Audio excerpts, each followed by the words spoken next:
Ah, it's time for Limbus. Wait, Limbus. Limbus Company. Where? Oh, there it is. Oh, right. Hold on. Do that. There we go. There you go, me. Come on. Alright, where's the model? Wait, no, that's wrong. Oops. Where is W?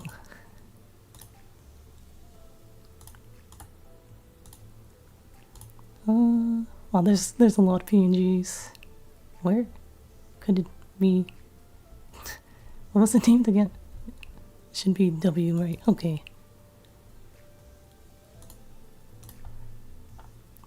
Where there's so many folders. Because we have too many PNGs. The game has too many IDs. Is it this one?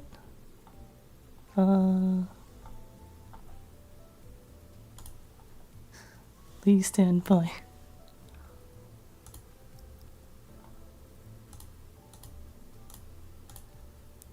Oh, there it is. Found it. Oh, all the way back here. Oh. Guess we can move you a little bit there. There we go. And as for me, I can move myself from here. Wait, I forgot. No, that's not. Okay, that's not it either. Oh, is it this? No, which button was it again? I forget. I forgot. I forgot. How do I move myself? Wait, oh wait, that changes the light. Oh. Let's see. This. No. No, that zooms. No, I'm not trying to zoom myself in that much. I'm trying to move. There we go.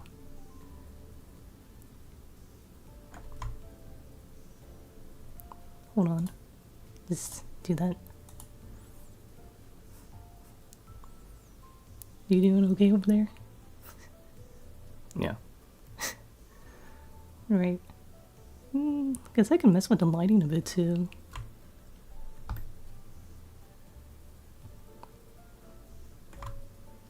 Right, because I'm taller than you.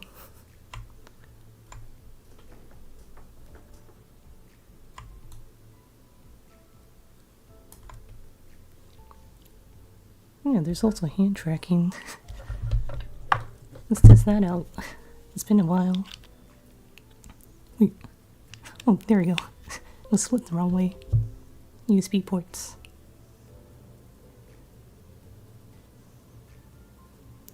Hands. Well, the handwriting from on B-Royd is not the best, but it's something.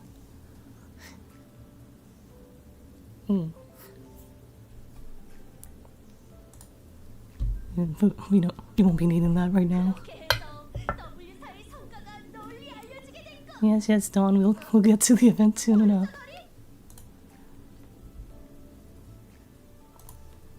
I mess with the lighting. You know, that's not it.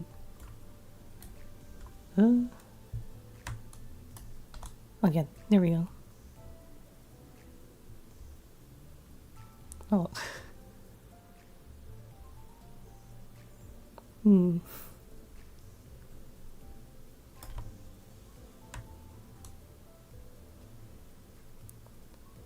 Oh, it makes the light like that. Oh, this is the spooky light.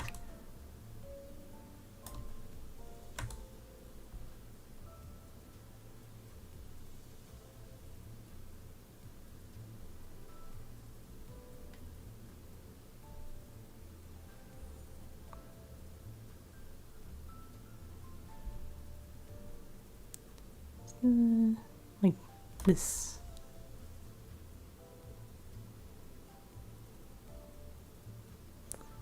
Oh, wait, no, let's do it on the other side. Oh, wait, no, this is the.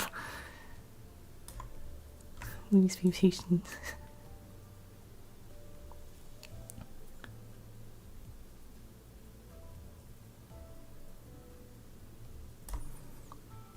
Here we go.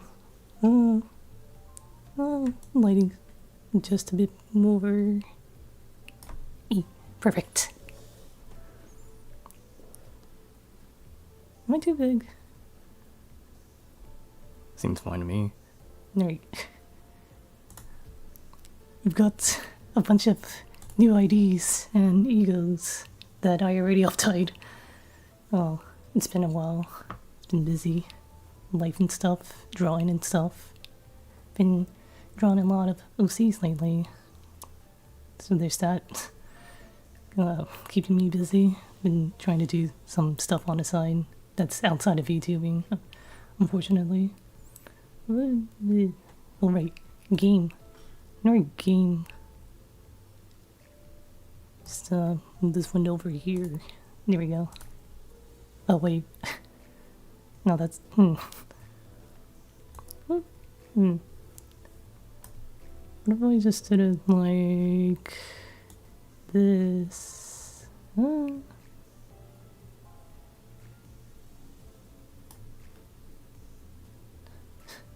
Screw it, we ball. Let's just do it this way. I've spent enough time messing with stuff. It's time to read some words. Oh yeah, I got Spiral of Contempt, Ryoshu. I didn't get her from the rate up. I got her because of Spook. I was trying to roll for Faust with the prosthetics, but I got spooked by... Actually, it's not really Spook if it's Dimension Shredder Otis, because she's also in the rate up, so I was like, well, the wrong strikes again. But at least it's Ego, so they'll be out of the pool. Let's see what new phrases and words there are that I've gotten. And they're all the way at the bottom. Oh, wait, there it is.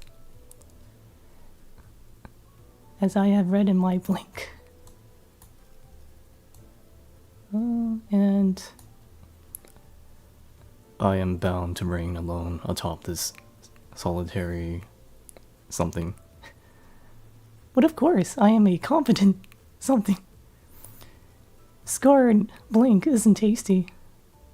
None of us are going to sleep until we deal with this. Oh, I guess we're not getting any sleep tonight. If only I can get... Oh wait, no, that's the wrong tone. Oops. If only I can gather all the sorrow, all the blank together, and cry in their stead. There we go.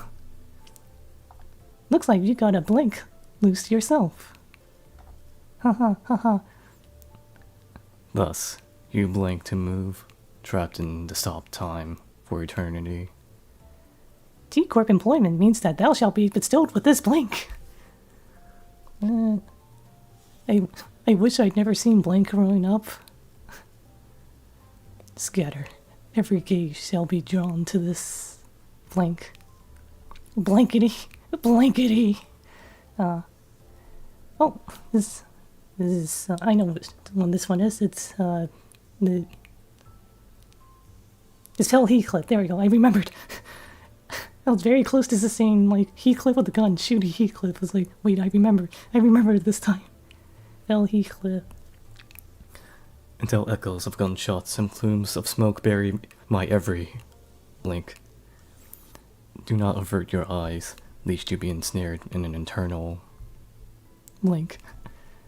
Hey, let's look at the words. Words that I will never use because I always use them Kaplan. That's how you know it's me in your friends list. Creamer. Wow. Ice cream. Books. And throne, butler, meat. Ask. Tear. screw, cease, watch, Color. squalidity, Squalidity. Memory. wandering. Alright, let's mess with the phrasing.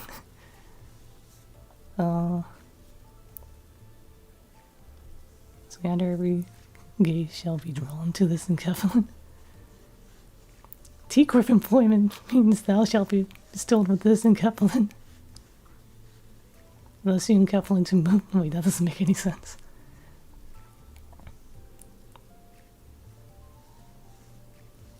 None of us are going to sleep. Scarred blank isn't tasty. I am a competent Enkephalin. You dare to challenge my Enkephalin? Yeah, let's go with that. Here we go. Alright. Oh, look. 나 오늘은 회의 때 필기 진짜 열심히 Mary 했어. W. Dawn. 보시오. 색깔별로 펜으로 다 예쁘게 꾸몄어. Okay, so 꽃도 있고. all the IDs are leveled to 45 because we did a mirror dungeon run earlier, and that's why we're out of rolls. What's it? Again, red spins. I kind of resist. I dumped 50, but I got 2 eagles off of it, so it was kind of worth it. But it's like, no, I need to stop. Walpurgis is coming up, and I'm out of lunacy. 오늘은 회의 때 But I can get more lunacy from doing the event. Murder on the Warp Express. There's been a myurder. Murder? Right. I skimmed through the story a little bit. Well, actually, no, I skipped through the story a little bit just for some lunacy. Just like a little teensy bit so I can get like 1 more 10 roll. It was not worth it. Right, stages. Let's start from the beginning, shall we? First class. Oh, and also uptight Otis ID for some more lunacy. Oh, wait. Oops. It's time to read. Since this is an interval, there's no voice acting, so we're gonna be doing a lot of reading. Again. Are you ready? Yeah. Great. Alright, how did this happen? First we boarded the warp train to get to our next destination, P Corp. Got into our fancy first-class flash freeze hibernation capsules, and we were supposed to arrive at P Corp after a quick blink of an eye, but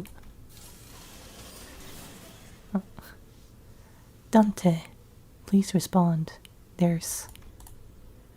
The first thing I saw when my vision returned was the perplexed look on Faust, who had entered hibernation at the same time as I did. Then I realized that we woke up mid-transit on the warp train, which could only mean that we're now stranded in some lost unknown dimension? Dante, I understand your considerable degree of disorientation, but... What? Oh, what the hell happened? First things first.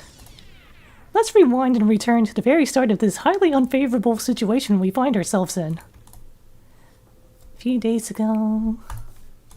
Oh. Right. Verb voice. Our next destination is to a warp train, Dante. What? Yep, that's where it all started.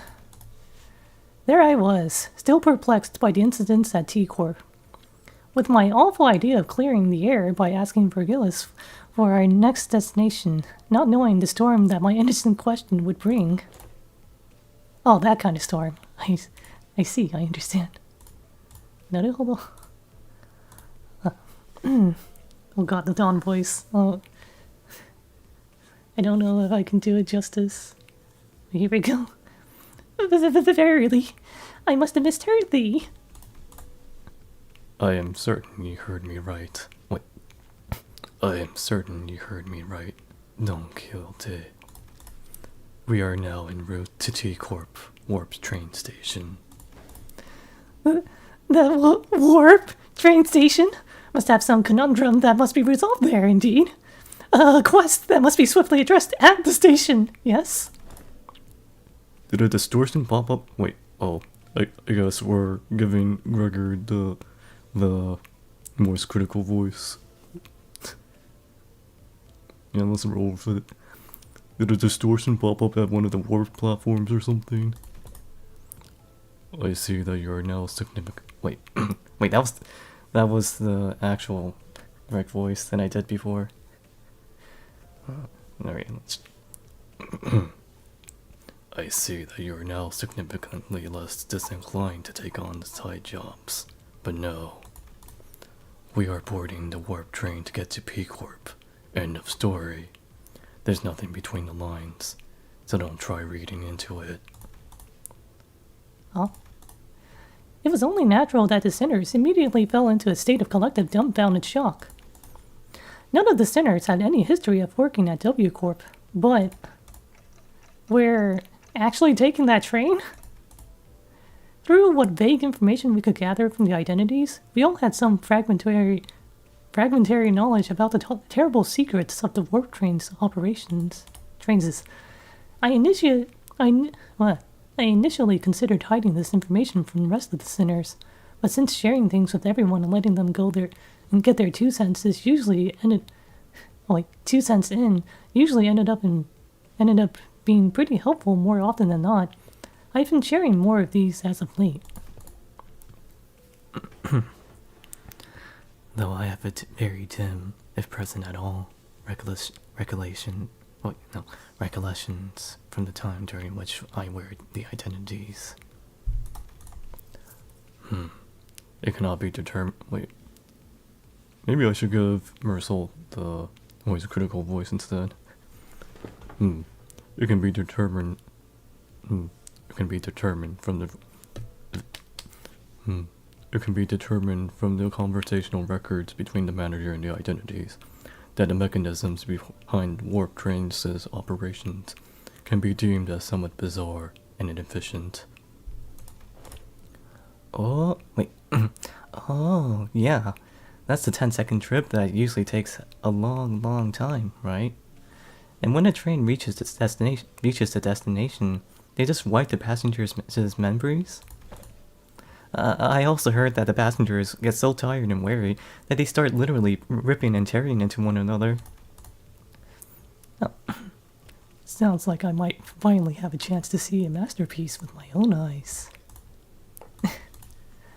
Even when the sinners wear the identities through my identity cards, the identities' memories or beliefs don't bleed into them once it's over and done with. I remember when Faust explained that, due to the risk associated with embracing such influences, there was a filtering process to intentionally block them from reaching the sinners. That's why the sinners could use the identities of some of our worst enemies without getting infected by their philosophies and whatnot. But it also meant that they couldn't retain any new information that each identity had to offer. That's why I keep record of some things that sound particularly important and sometimes shared with the rest of the sinners. Remember, sharing is caring. My voice doesn't really carry well past the window, so most of our communications are one-sided, but I had an abundance of W Corp identities, so it wasn't difficult to piece together the truth behind the trains. But, maybe ignorance really is bliss. Your alarm response and possible incompliance have already been accounted for. Faust, then thou hast known this all along? Wherefore hast thou not deigned to tell me of this? Faust has indeed known all this all along, as no knowledge is out of Faust's reach. As expected, a solution to your dilemma has already been prepared. I seriously doubt your solution involves not getting on the train. So what is it? The bus? Oh, what about this bus? There's no way this thing fits inside a train car.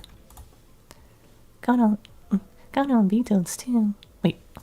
Oh, how should I voice got on?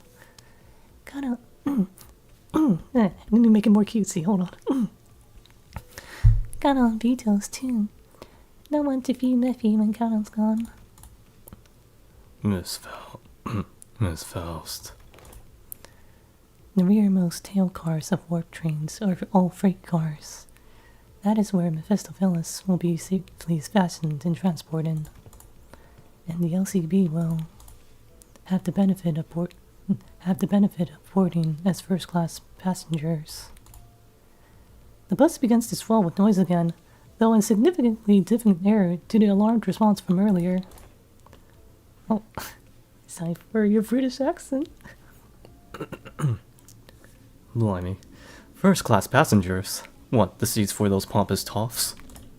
Even on normal trains, you've got those sods whose proudest accomplishment in life is planting their arses in first-class seats. while others are cramming themselves into freight cars because they haven't to cash for even an economy ticket. Hey, wait, hey, don't look at me. I've never been in one of those first-class seats before either. Oh, Rodion's voice. Isn't the ticket for a single flirt? Nah. Well, I forgot how I did Rodion's voice. Hold on. Isn't the first class for a single let's try that again. Isn't the ticket for a single first class seat like as expensive as 3 to 4 months' salary at a first year wing employee? Can our budget really handle paying for all of our fares? The company's budget is not a subject that warrants your concern. I heard first-class passengers get some cool bonus stuff like personalized private capsules or something, don't they?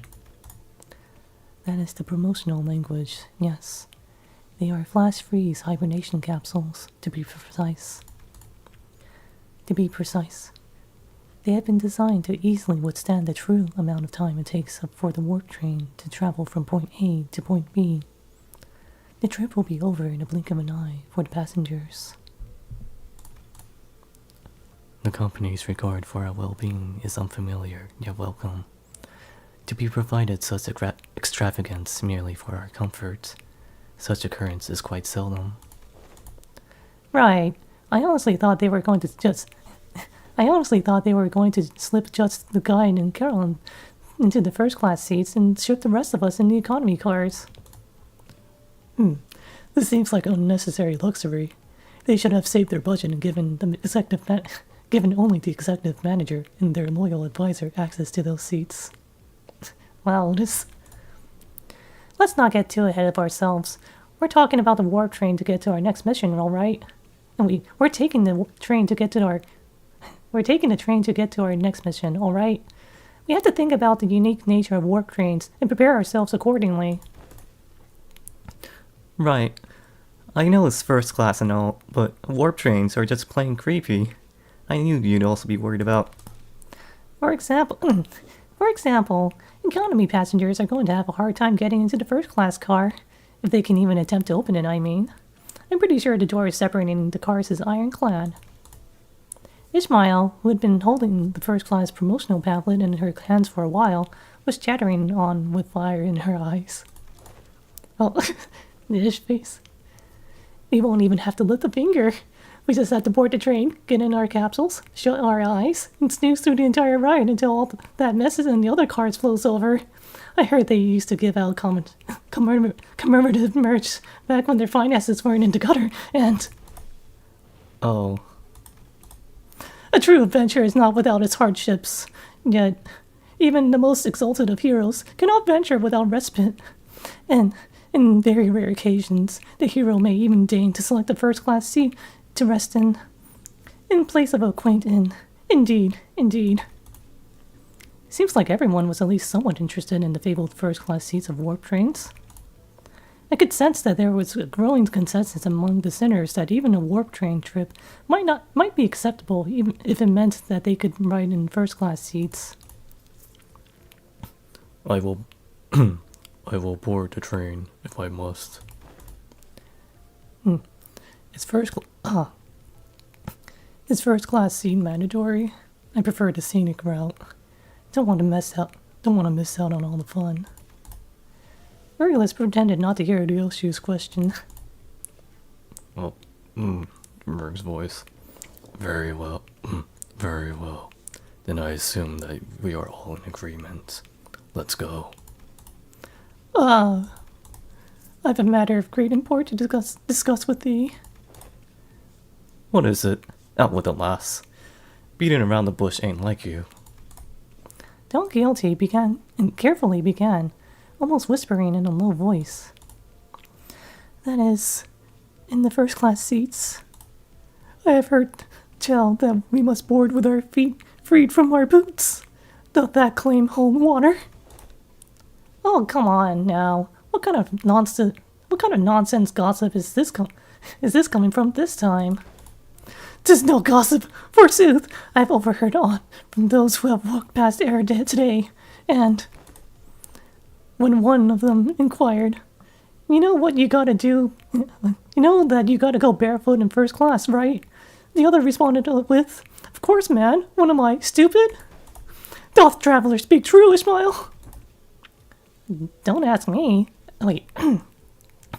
Don't ask me. I've never been on one of those before either. I don't remember seeing anything like that on the pamphlet. Give me a sec. I mustn't be separated from Rocinante. Not even for a twinkle. I shan't toss Rocinante to the side next to such vulgarities like the ugly ugly shoes of Sir Heathcliff. Oi, you little... I implore thee, O illustrious red gaze, prithee, grant me thy permission, and allow me to board with Rocinante. I expected Virgilus to answer with his usual exasperated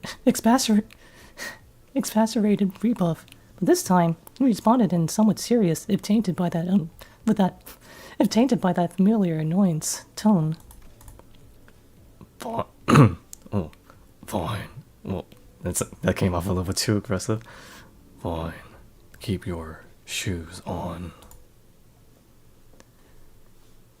No, Don, take off your shoes. That's filthy. Alright, next. The Northern Fixer. This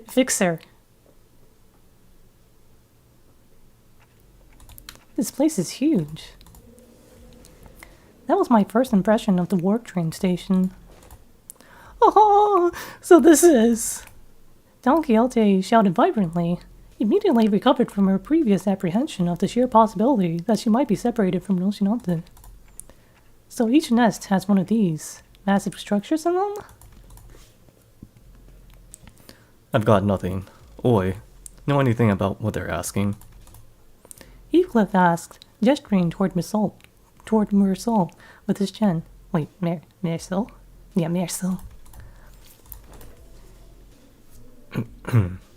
Every warp train station has been built with a general design philosophy that draws from their respective nests' architectural idiosyncrasies. It can also be said that many critics in relevant fields praise the warp train stations as one of many cultural cornerstones of the city. I have no idea when it happened, but Heathcliff started treating Marisol like a walking encyclopedia from time to time. Marisol, young Marisol! Whoa! Is that passenger over yonder one from the west? Incorrect. Leather-based clothing and metal armor are predominant fashion trends often visible in the outfits of the Western population, while that individual's cloth-based style is somewhat ubiquitously observed throughout the population of North and South. They are largely considered to be an Eastern fashion trend, rarely seen among Western. Prithee, slow thyself, for I must make a record of thy lectures. What wisdom dost thou have to impart regarding the fashion of the northern region? I have once espied in a magazine that they are garbed in loose-fitting clothes and outfits, understandably so, given the colder climate of the region. An opportunity for a first-hand observation stands before you. Oh! Ah! 3 seconds of screaming duet, one of utter fascination, the other of unmitigated frustration. Oh. Wow. Alright. Well, language. What the shit? You nearly blew my eardrums. You nearly blew out my eardrums. You're one to talk. Wait, you're one to talk. Dude, I've got an audible frequency range expansion implant in my eardrums. Holy shit, man. Now, get the hell out of my way. You're blocking the walkway like a ragtag band of hicks who's never even seen a warp train before. Damn it. I take the train all the way here for an expedition, only to lose my target. Now these assholes are trying to blow out my eardrums. Great. Just great. I love this.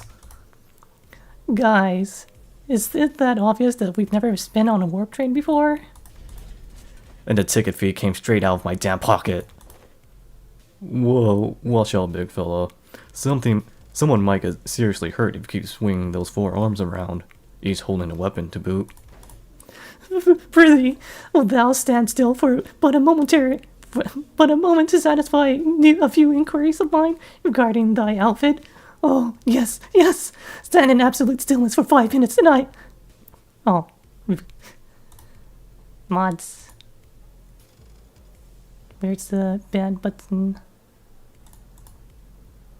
See. Ban. There we go. Be gone, bot. Oosh. Alright, back to story. Seriously?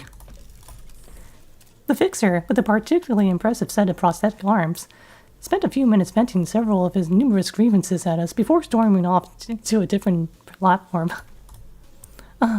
Wait. Indeed, 'tis grand. The city of sundry odd personalities. I am pretty sure he was thinking the same thing. I guess the city really is full of people with full-body prosthetics. That's when Virgilus started slowly walking to our group. Well then, we'll rendezvous at the station. Wait. Well then, we'll rendezvous at the destination. Huh? Well, wait. Huh? Will the illustrious Red Gaze not ride alongside us? W Court policy demands that those with the title of a color must board a train specially prepared for them instead. Oh, yeah. Oh, God. Imagine if Berg was on the train with us and something went horribly wrong. Oh, rip everyone. Oh, are you like riding the first class plus or something?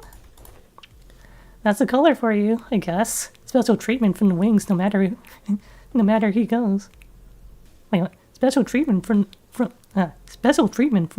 the wings no matter he goes. No matter where he goes. Gotta wants back to Meffy. Meffy will be lonely. I already told you why you can't, got on 3 separate occasions in which I bought you those multi-flavored candies. Humans are not allowed to aboard the freight cars. Then, Miss Faust. Yes. Virgilus, after exchanging a knowing look and a nod with Faust, escorted the particularly peeved Kanon away. Don's face in the background, though. Dante, let us proceed this way. We followed Faust's guidance to the entrance to our train car. Oh, hey, color! We got color back. Wow. Damn. Whoa. Hey, our colors are starting to come back. Wait, no. Whoa. Hey, our colors are starting to come back. Oh. Hey, these must be the fabled complimentary food and drink of the first class seats. Heck yeah, of course. Quality stuff like this gotta be included with that insane pricing. The general response to this room was a surprise at the rows of expensive-looking sizable capsules. Flash freeze hibernation, huh? I guess it literally freezes our body in a flash? Faust, are these flash freeze hibernation devices safe? Please elaborate on your exact definition of safe. These things are supposed to freeze us solid, right? Can we really come back from something like that? A flash freeze hibernation device will put you in a temporary state of death caused by rapid cellular cryptopreservation process. However, the rapidity of the process prevents damage to your cell walls during the phase change. Therefore, in most normal circumstances, this will not cause any issues. Faust is aware that this model has fully resolved cell wall breaching issues caused by cryogenic density change or by the ice crystal growths of hydrogen molecules. I missed about half of what you said, but I get the point that it's safe, right? Yes, as far as Faust is aware, even if an issue were to arise during the journey, because everyone will be reverted to their states at the beginning of the train trip upon arrival, there won't be any lasting complications with the said problem. Oi, you've got some real talent dragging out something that's so simple as, yeah, it's safe, to so many words. Seriously. Indeed, as Faust's talents are not limited to a singular field. Faust knows all outcomes. Okay, but that still leaves a lot to be worried about. Wait, there was something odd about the way she phrased that. As far as Faust is aware, are you saying that it could be wrong? As a general rule, Faust does not err. However, Faust is not a divine being. There are certain information in the world that Faust is yet to have access to. Therefore, while Faust may speak the facts, what is said may not always align with the truth. Okay. They don't call this first class for nothing, I guess.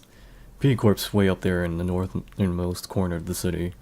But this thing will take us there in a blink of an eye, huh? That's a hell of a time saver. Oh damn, bro, you have a convincingly female voice. True. Nice, next. Prepare thyself, Rocinante. Let's begin the long jaunt. Oh, I've been meaning to ask Don Quixote. Do you ever, wash those shoes? Where'd that come from, Rhodia? No, I mean, think back when we were inside that whale. When that whale blew up, we got all kinds of its gross slimy bits on us. They were on our clothes, our shoes, everything. Yeah. And do you remember how much work it took us to clean our bloodied, fishy, fleshy, gunked clothing? This really isn't something I want to revisit, but yeah. Right.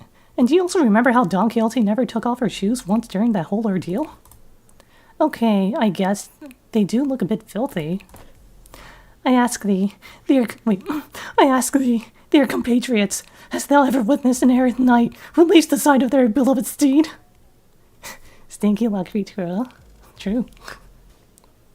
Go shower, Stinky. Well, the thing is, I just showered. As a matter of fact, my hair is still a little bit wet. But I like to air dry my hair. It's better for your hair when you air dry it instead of blow drying it.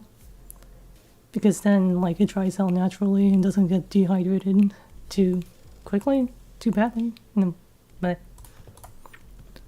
Can't say I ever witnessed a knight before, though.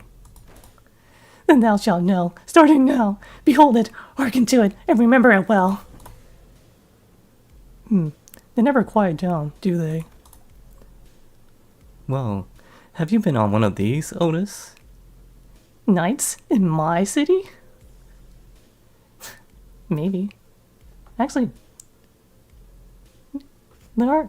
Well, I saw something the other teasers from the roadmap. It's no, we got some knights. Maybe at least one or two. I have been treated to premium VIP seats of similar grandiosity back when. This is nothing to fuss over. Otis, who was sitting there and shaking her legs, like that, suddenly asked Faust a question. Hey, you're confident that no accidents ever occurred on one of these first-class cars, yes? Are they really knights, though, or just wearing the armor for protection? True. They are as well, after all. Well, they look the part, at least. Well, if Dawn considers herself a knight, then yes, there is at least one knight. If she is dead, there are no knights in the city. It's like that one, was it meme or something? It was if so-and-so, has 100 fans, then I am one of them. If so-and-so only has one fan, then I am that fan. If so-and-so has no fans, then I have died. Dawn in a nutshell. In order to prevent cases of unnecessary anxiety and misgivings among the sinners, the history of accidents that has occurred aboard warp trains will not be shared. No one in the night has enough morals to be a knight for real, True. True. Yeah. Wait, what the? Beep. Oh.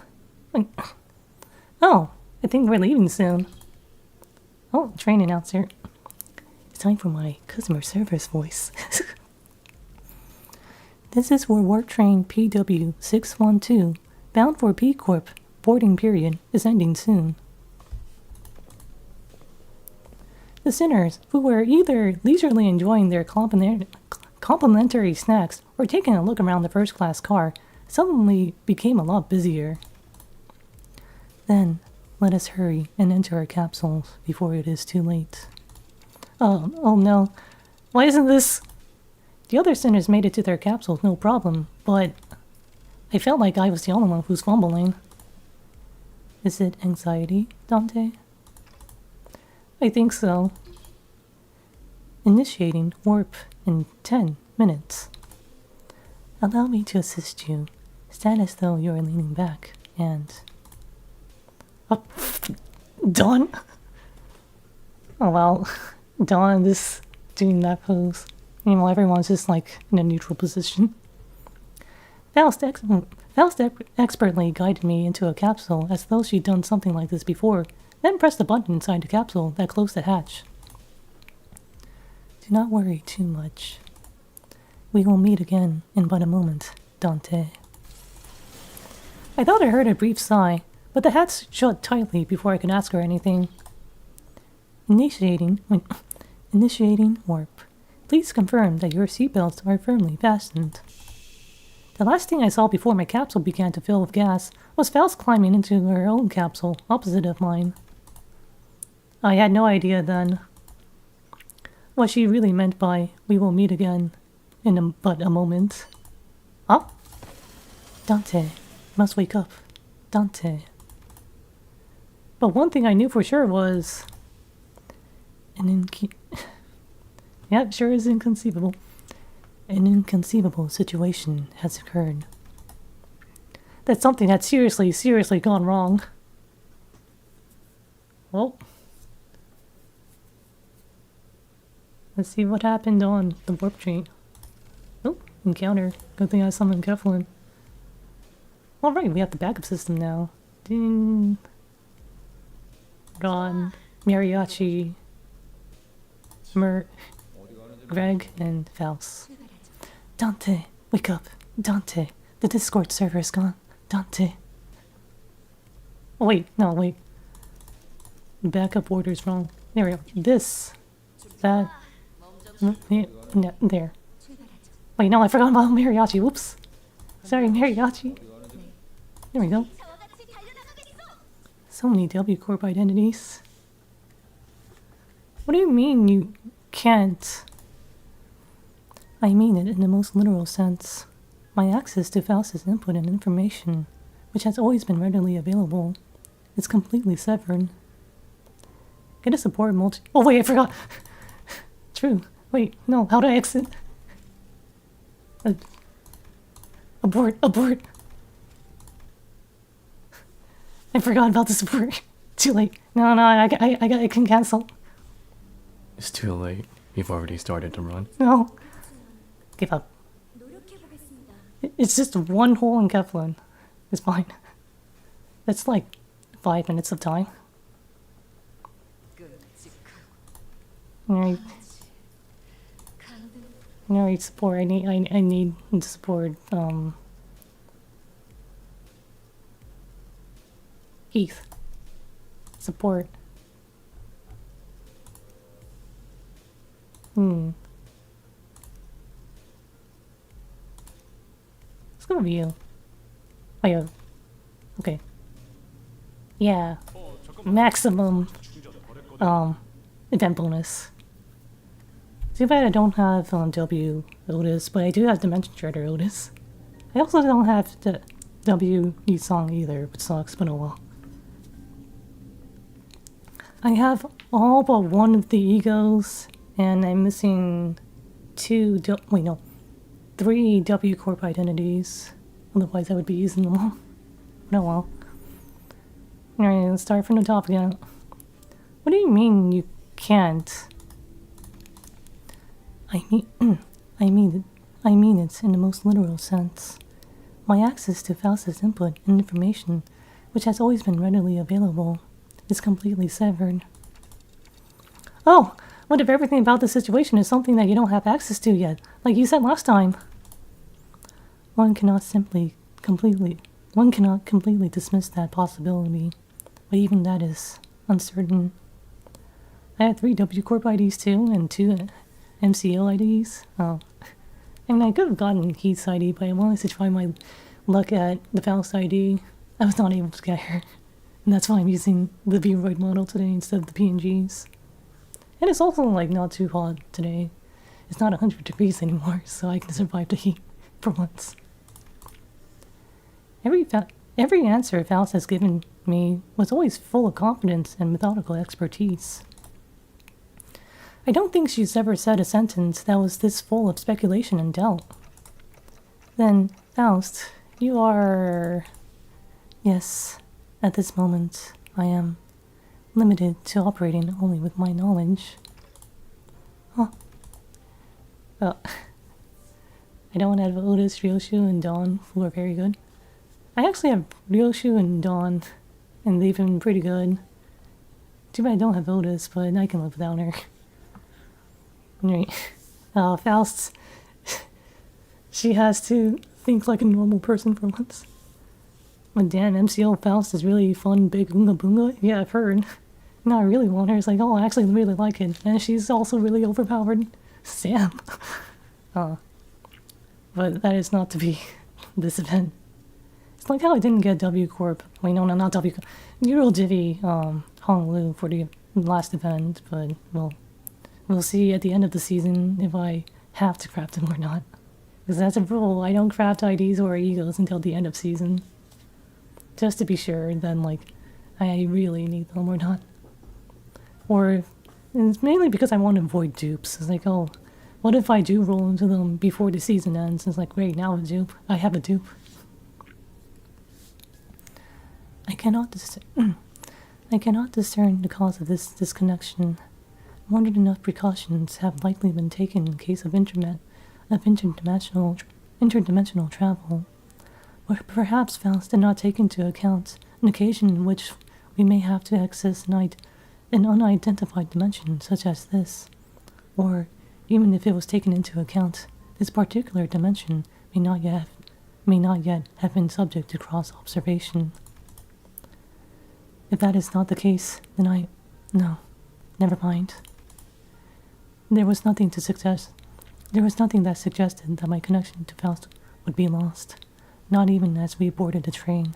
To be honest, this is a rather disagreeable situation for me. Alright, now that changes everything. I recall the last thing I saw before the hatch on the time capsule closed, when Faust told me not to worry too much. Okay, this is just a minor setback. Nothing we can't beat, right? We got this. I began to mutter like I was trying to convince myself. As the manager, my job is to calm everyone down and set their sights on the future, just as Faust did for me immediately before the hatch closed. If you're right about why we were disconnected, then that problem will solve itself once we're off the train. And if we do ever run out of options, I'll just turn back the clock and see what happens. Don't stretch yourself out too much. No, don't stretch yourself too much. We still have a lot to work with. Your knowledge of my, clock, and the sinners, and... I could feel my confidence taking a hit with every word that came out of my metaphorical mouth, but that seemed to be enough for Faust. She nodded. Understood. And to the sinners, the fact that we are currently confined to a warp train in operation must be a source of enough stress. I believe that sharing Faust's current state with them would add an unnecessary source of tension. What? So wrecking this door ain't gonna do anything? We're all gonna bite it once it opens? Ugh. How many times do I have to tell you that we're not even strong enough to break this door down? A billion years in this box? Yeah, good idea. So, What now? Do we have to take a searching sweep around each car or something? In the grand scheme of things, yes. Faust cleared the air with a cough. Faust cleared the air with a cough before continuing. By A Corp standard timescale, approximately 3 days have passed since our departure. As per the contract between the Limbus Company and W Corp, I acquired the master key card placed inside my capsule and adjusted the hatch settings to open automatically in 3 days. 3 days, huh? I feel like I just blinked, and I guess that's hibernation for you. As you were all informed prior to boarding, there is no way for the economy class passengers to enter the first car. That is why this place has remained untouched. However, cross-referencing my own deductions and W Corp's rather fragmentary explanations, I can assume that the situation is currently under progress in the economy class cars. The part where they thrash the shite out of one another, tearing their limbs off, all that mess? No, I doubt that. I don't think it gets that bad in just 3 days. Besides, it's just supposed to be business as usual for W Corp, right? There must be something else that's out of the ordinary that they want us to deal with. Precisely. In my opinion, it is. Hold that thought for but a moment.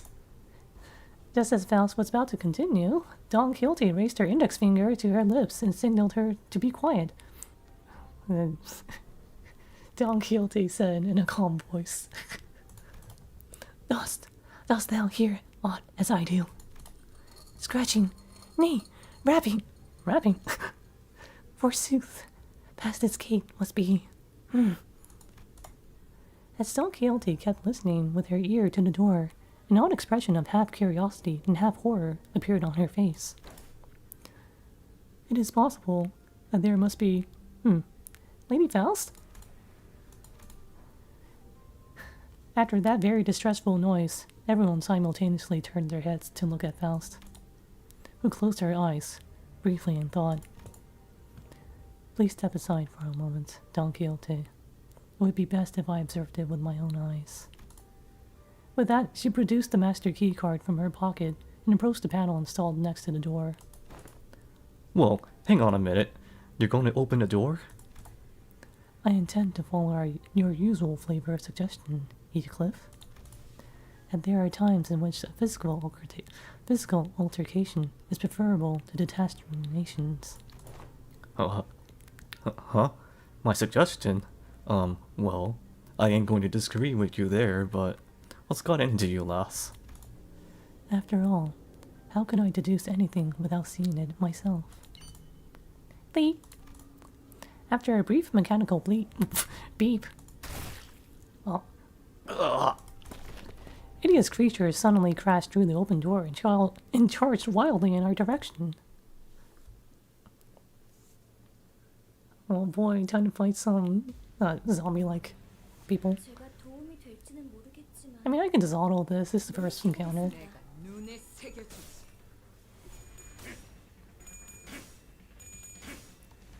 I was worried for a moment there. That he was going to lose that class from rolling nothing but tails at 0 speed. I mean, it's a very real possibility. Oh, I'm feeling parched. It's time to hydrate. We should hydrate too.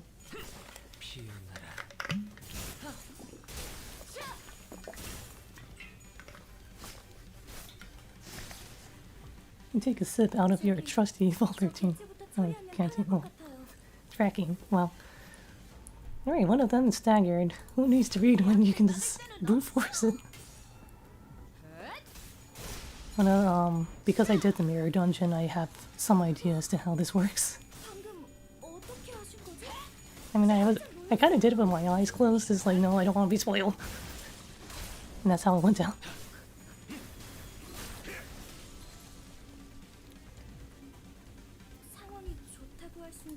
Alright, they're staggered. Get them. It's over. You're staggered. You bricked. You staggered. Here we go.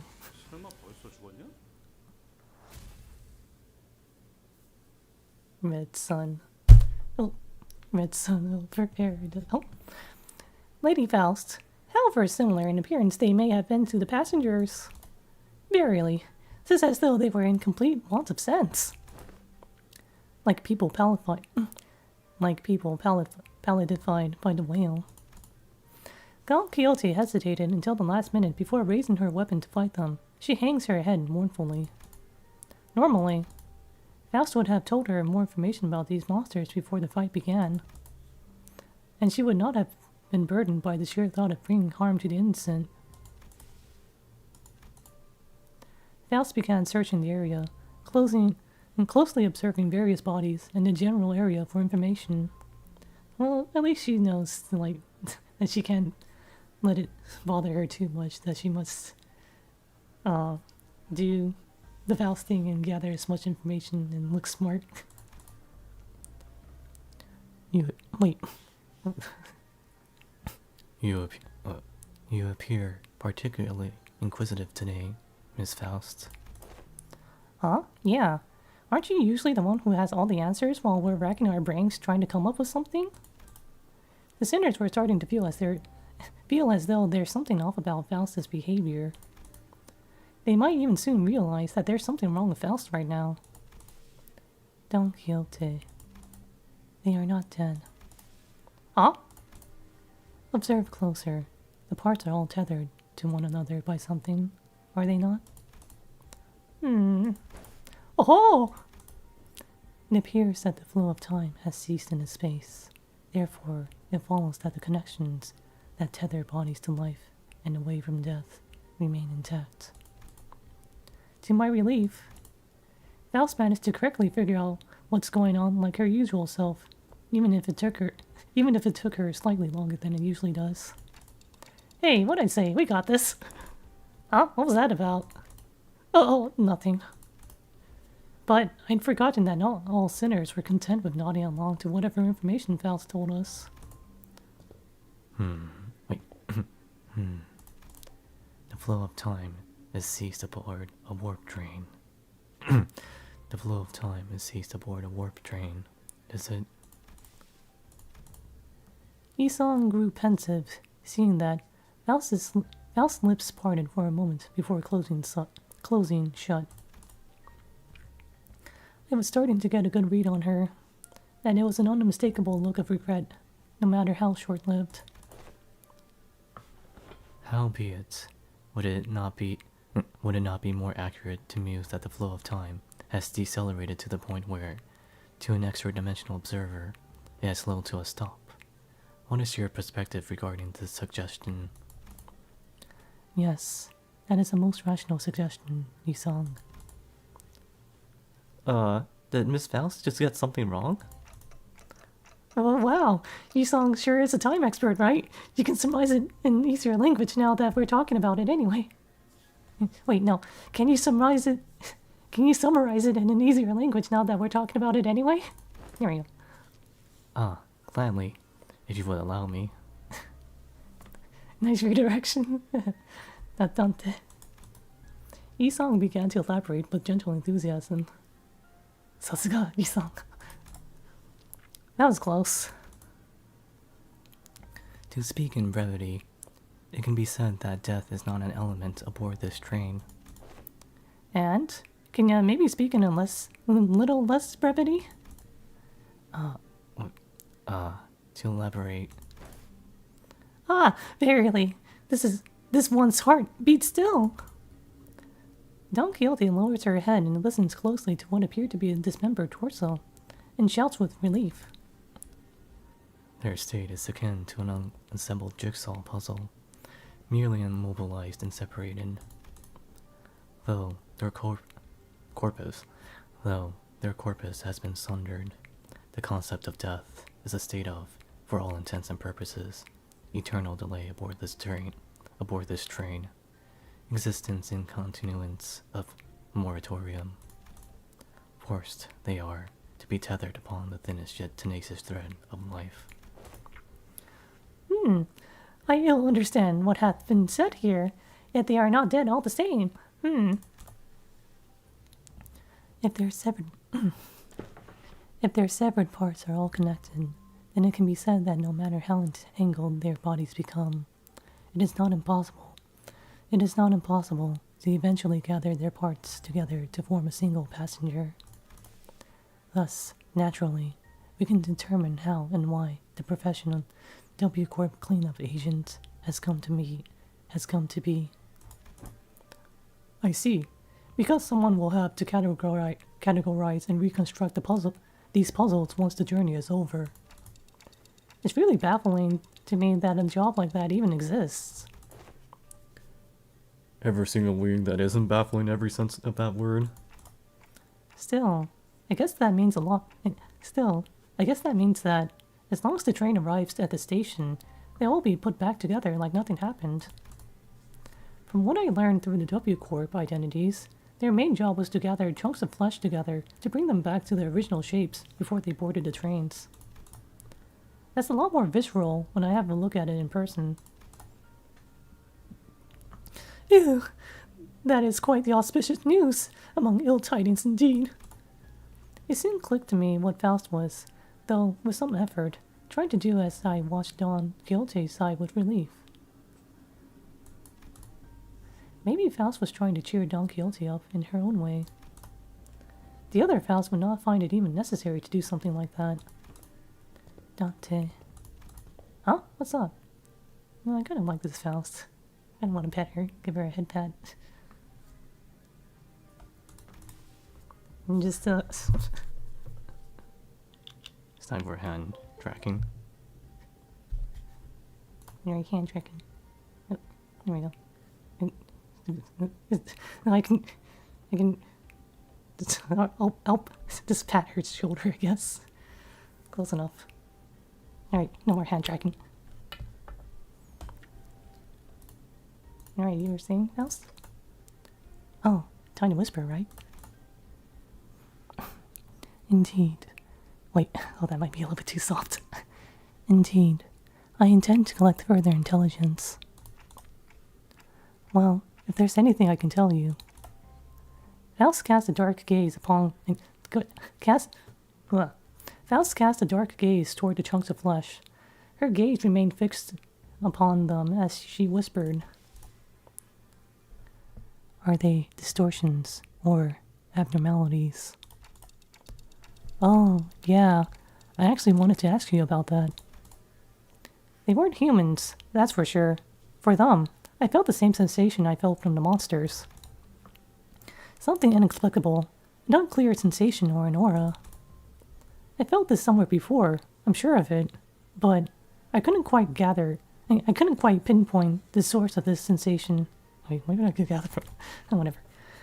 One thing I do know for sure is that this sensation was not the same feeling I got from abnormalities, distortions, or even the Becatula. If I had to lean one way or the other, I say they're closer to distortions. I'm sorry, I don't think they're either of those. Is it difficult to be certain at the moment? Again, I'm not sure how I can explain this. They're very, very similar to distortions, but also different. If you had to ask, then I'm gonna guess Faust doesn't know? Faust may know, but I, at this moment, have no way of knowing. I feel like I should apologize for that. There is no need, Dante.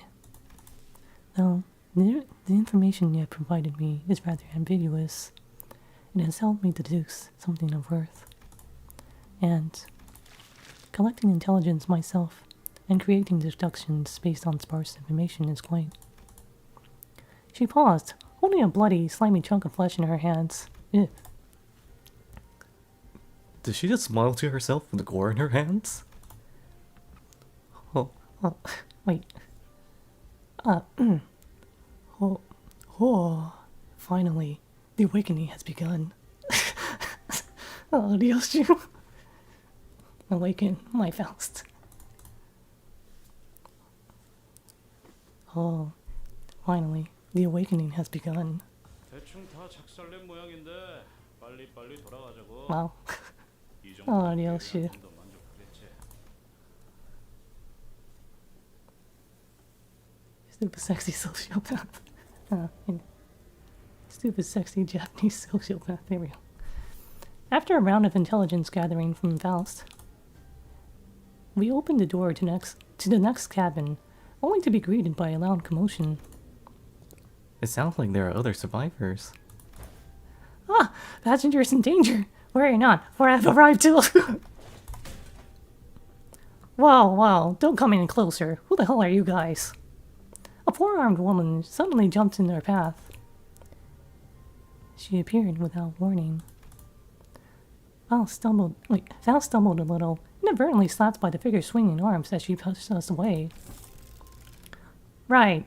Like you gave me any warning before you practically kicked that door open. Would you mind moving that huge sword out of our faces? It's a bit disconcerting. Threatening? I'm just trying to protect those civilians in the car. Also, is that a bioprosthetic? Must be an old-timer, huh? I thought those things went out of style forever ago. Oh, you want to see what this old-timer's got left in him? Aha! Thou art from the North, verily? Thy garb is that of northerners, no? This really ain't the time, lass. Anyways, it looks like we're in the same mess here. Make way for us, yeah? She seemed to be sizing us up for a moment. Nah, how do I trust you? Got any proof that you ain't bitten? I'm not about to let all my effort protecting this place go to waste. Bitten? The bloody hell are you talking about? Weird. You look completely lost. If you are one of the economy cars, I'm sure you've seen... Hold on. Are you all from the first car? Are you all from the first class car? Yeah, we just woke up from our capsules. But none of you look very... I mean... Aren't the first class seats supposed to be... Well, why didn't you say so from the get-go? Name's Shasha, multi-crack office rep. With that, she lowered her weapons and allowed us to pass. Have you not left this car for the duration of the ride, Sasha? No, I haven't. We warped over to T-Corp after picking up one of our contracts. But, geez, can you believe that train broke down? Shit, is it even broken? I'm not feeling hungry or sleepy at all. It stinks of some shady bullshit, if you ask me. You can feel all that even in a prosthetic body? Man, how could I live without my favorite hobby, drifting into a sweet nap after a pleasant meal? So, I made sure to get high-quality parts for him, so I can still feel hungry and sleepy. Hasn't something else of note also occurred? You bet your ass did something else of note go down. How distracting. Is it hard for you to speak without being so hyper? Or at least stop swinging your arms around like that? Can't do that, friend. I broke all my prosthetic arms in a fight, so I'm calibrating a new set. Gotta keep swinging them if I want to sync up with the other parts anytime soon. Anywho, I don't know what the hell's going on, but people started turning into some weird monsters all of a sudden. Haven't got a goddamn clue as to who they are. Don't seem like they can understand us either. Good thing my train car didn't have a lot of those monsters. I just chopped what monsters there were to pieces and hauled civilians to this vacant car. Well, there's a lot to read for her. Mom said it's my turn to read. For once I can have a break during these. Yeah. Oh. Oh, unhinged passenger. 3201 red colors. 3202 red colors. You have decided to protect them, despite the potential risk that they may transform as well.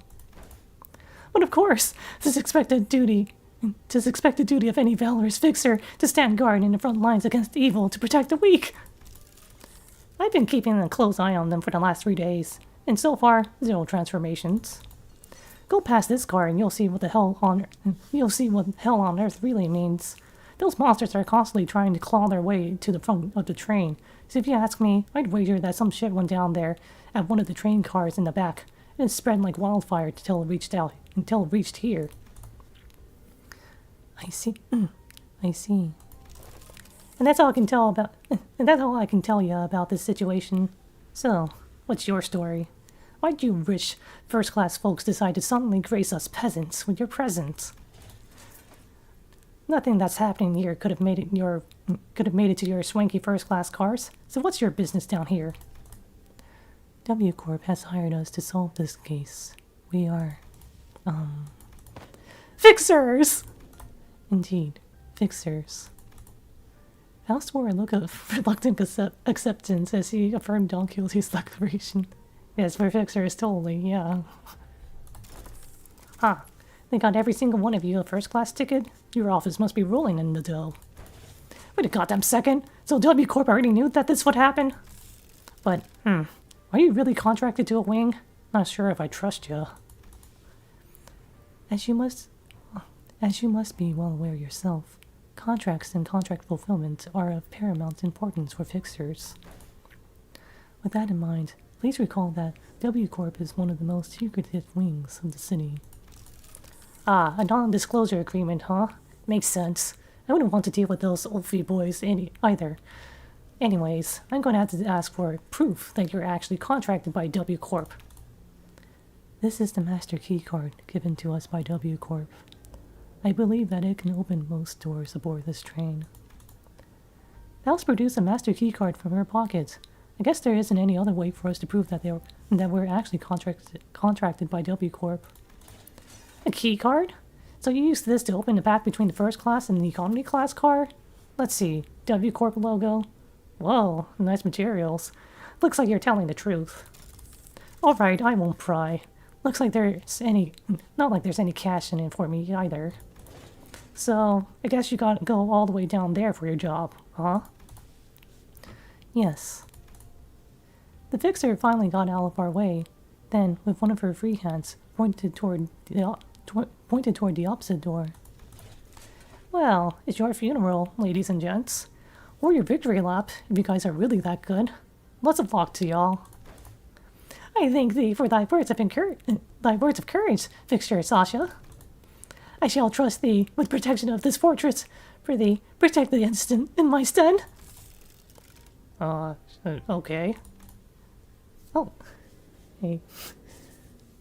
Oh, that's a cute kid. Well, I need to bring out the kid voice. Hold on. Fixes. Are you a fixer? Are you gonna save us from the monsters and the cars behind us? Oh! Just as we were about to reach the end of the car, a little passenger pulled on Don Quixote's coattails. Oh. Oh no, she's gonna go berserk. Aye, forsooth. Wow. Are you a famous fixer? Forsooth, once again, thou mayest know me as a profoundly illustrious fixer. No, don't. Wow, I want to be a fixer too, just like you. Oh, don't pester the lady. I'm sorry, she's my daughter, and worry not thyself. There's no bother at all. Thou must be dreaming of a fixer thyself, little squire. Becoming a fixer thyself, little squire. It is fortunate that someone like yourself is aboard the train. Your presence ensured that child's survival. What you talking about all of a sudden? Come on, no need to keep up appearances between people in the same line of work. I'm just here to collect some sweet emergency contract fees from each and every one of them. Are you two on something or what? I see. I don't think Don Quixote needs to hear what she just said. Didn't know you could be like that, Faust. Be like what? You knew there was no way a fixer was actually there to protect them out of pure goodwill, but you decided to go along with Don Quixote's illusions anyway, am I right? Good move. I was getting worried that what might happen if she started acting out again. You saw the twinkle in her eyes too, right? Don Quixote's always been energetic, but she's been especially bouncy today. Eyes. Faust strode towards Sasha with a question. I have one last thing to inquire. It'll be 30K for an inquiry. That is quite an unsound decision to make for someone who claims to be in the same line of work as us. Have you considered the possibility that once our contract is successfully completed, we could include references to a particularly cooperative associate office in our report to W Corp? Oh, whoa. You serious? Well then, let me hear it. Were the eyes of the monsters you faced red, by any chance? Sasha paused her swinging arms for a moment upon hearing that question, appearing to either be in thought or trying to recall something, then answered. I don't know. It was a pretty hectic battle in a narrow hallway, so I didn't have the wherewithal to get a good look at their eyes. Is something important? Is it something important? Well, for one, my prosthetic eye is red. That passenger over there's got red eyes. Oh, you there. The lady with the big sword's also got red eyes. Wait, is someone out there paying cash for info on red eyes or something? No. Well, it was a question of no significance. Faust nodded lightly in her direction, then opened the door to the next car. Oh, she was whistling. There we go. It was just as we had feared. The scene that appeared before us looked like it came straight out of a painting of hell. Meanwhile, Ryoshu, this is my fetish. Oh. I'm gonna see. Alright, next. Alright, time to grab support. Where? Oh. Where? We got one. I'll use you. Okay. 파우스트, 전투 시작합니다. Oh, I need some water. 여기다가 Alright, good luck everybody. It's time to be W cleanup for people.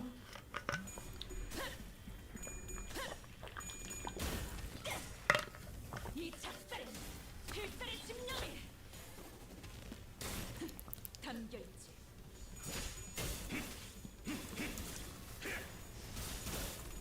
Oh no, the issue. No.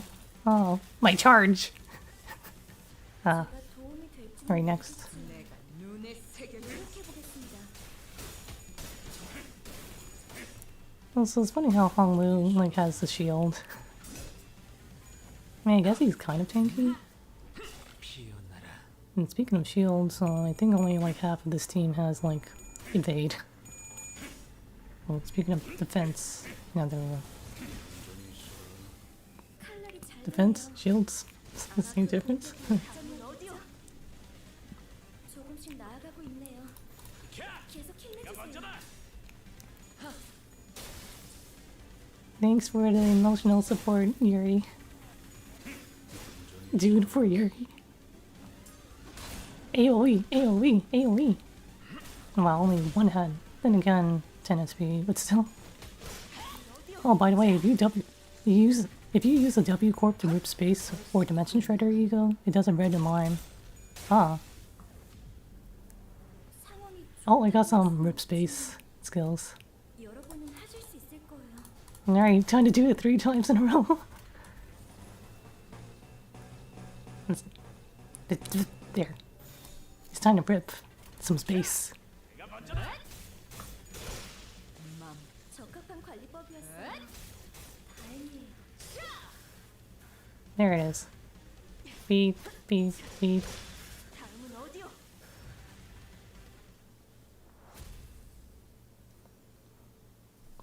Cause it's not recommended to rip space in a train. Whoops.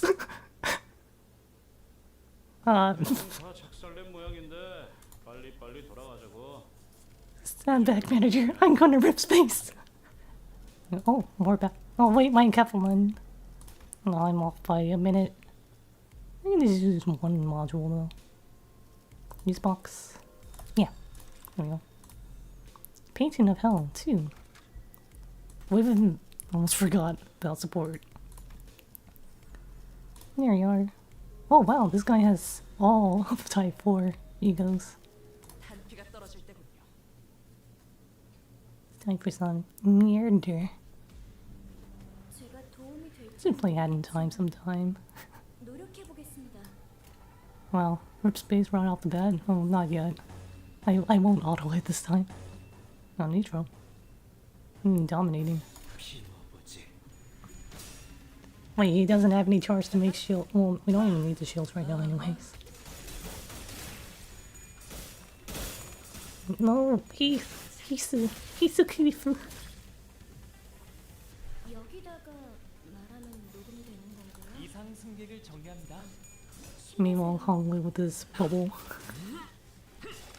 Honglu blowing bubbles mid-battle. No, stop rolling tails. Oh, God. There we go. 담겨있지.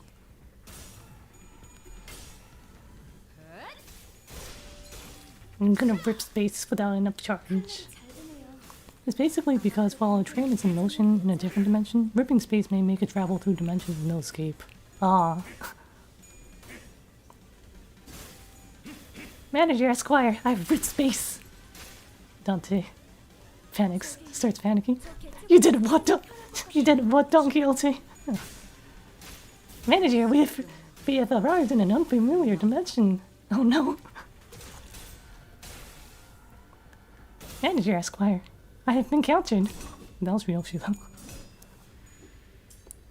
Alright, time for some AoE. Sasuga, Isan. Get him! Rip space! 다음은 어디요? But rip space is big damage. Unga bunga. 야, 설마 벌써 죽었니? There we go. Next wave. 계속 힘내주세요. Try Dimension Shredder Eagle. I think it does some more dangerous alarms now. Oh. Wait.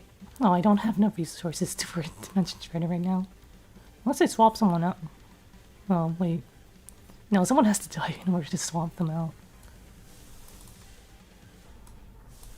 Oh. Yeah, I need one more gluttony resource. I'm gonna do this. Charge.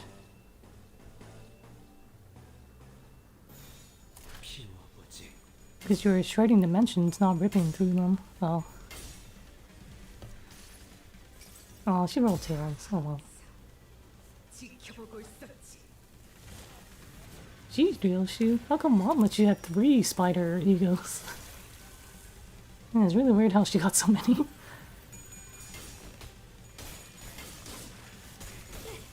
In the teaser, I saw like Spider Bun Ryoshu. I mean, we already have like closed eye and an open eye, and like red eyes Ryoshu. And now we get Spider Bun Ryoshu, which is his more spider like thing. Abnormality egos. 상황이 좋다고 할 수는 없지만 Oh, why is Dawn staggered? 여러분은 하실 수 있어요. Alright, that's it. I'm gonna rip space. I'm gonna do it. I'm gonna rip space.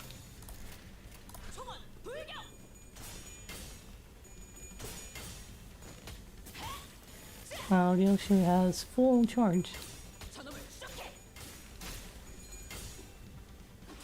I'm gonna shred your dimension.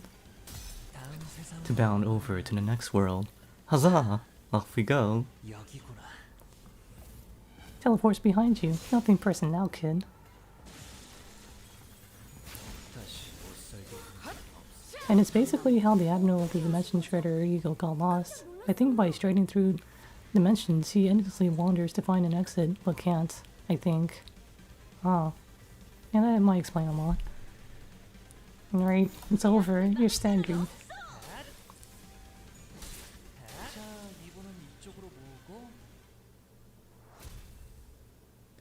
I also like Honglu a lot, despite him being like pretty out of it. But all its sinners are kind of like that. Yes, of course I like Ryoshu and Honglu, but I still like Ishmael the most. Because she's Ishmael after all. I also like Mersal a lot too. Like, Mersal's like my favorite. He's just my type of guy. Nice. Ugh.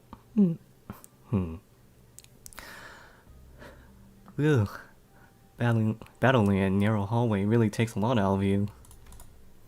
Too bad. making big movements when there's not a lot of room to move around and takes more energy than you might think, especially for people like us who use longer weapons. I mean, you can get past that by like just kind of poking at them instead of swinging your weapons around. Poke, poke, poke. I learned that for Goblin Slayer. No, not really. It's just the logical thing to do. I mean, you wouldn't want like your weapon to like hit the walls and ceilings and floor all the time. So it's like, well, it's also kind of like the principle of fencing or something. It's like, I have some characters that use like rapiers and stuff, so that's why it's like, thrusting motion's good. These enemies weren't much harder than the ones we fought earlier, but it was inevitable that their sheer number would eventually wear down the sinners. What are these things, Faust? Yeah, I've been wondering that too. Why are you so tight-lipped all of a sudden? Those entities are...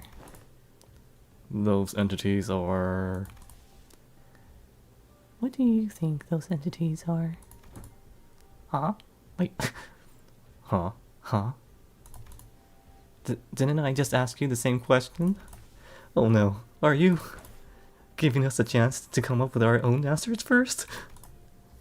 Of course, Faust did not confirm nor deny his question, but Sinclair was perfectly capable of interpreting her silence in his own fashion. Maybe there were some things I learned after fighting them, I think. These monsters aren't mad at us, nor do they want to attack us because we're an obstacle. That's not why they're attacking us. Quite. It's apparent that they hunger for odds, charging at anyone and anything in the desperate quest of it. Right. That's strange, though. I thought hunger or thirst wasn't a thing aboard these trains. It could be determined from the entities' attack patterns, that their offenses were not based on rational thought. The source of this behavior can only be tracked back to primal aggressiveness. Yes, and was there anything else? Anything else? Oh yeah, I think they all had red eyes. Their bodies wreathed in blankets of red. I smell blood, so that's likely what they're made of. Then it must be that the red was congealed, nay, crystallized blood. Thank you all. Thank you all.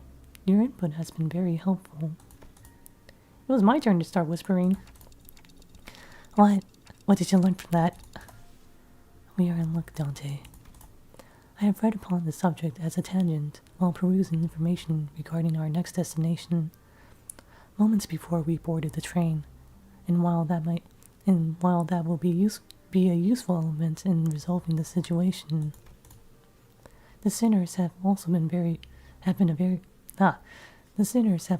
a very good source of intelligence when it came to categorizing and identifying important evidence from the available sea of information.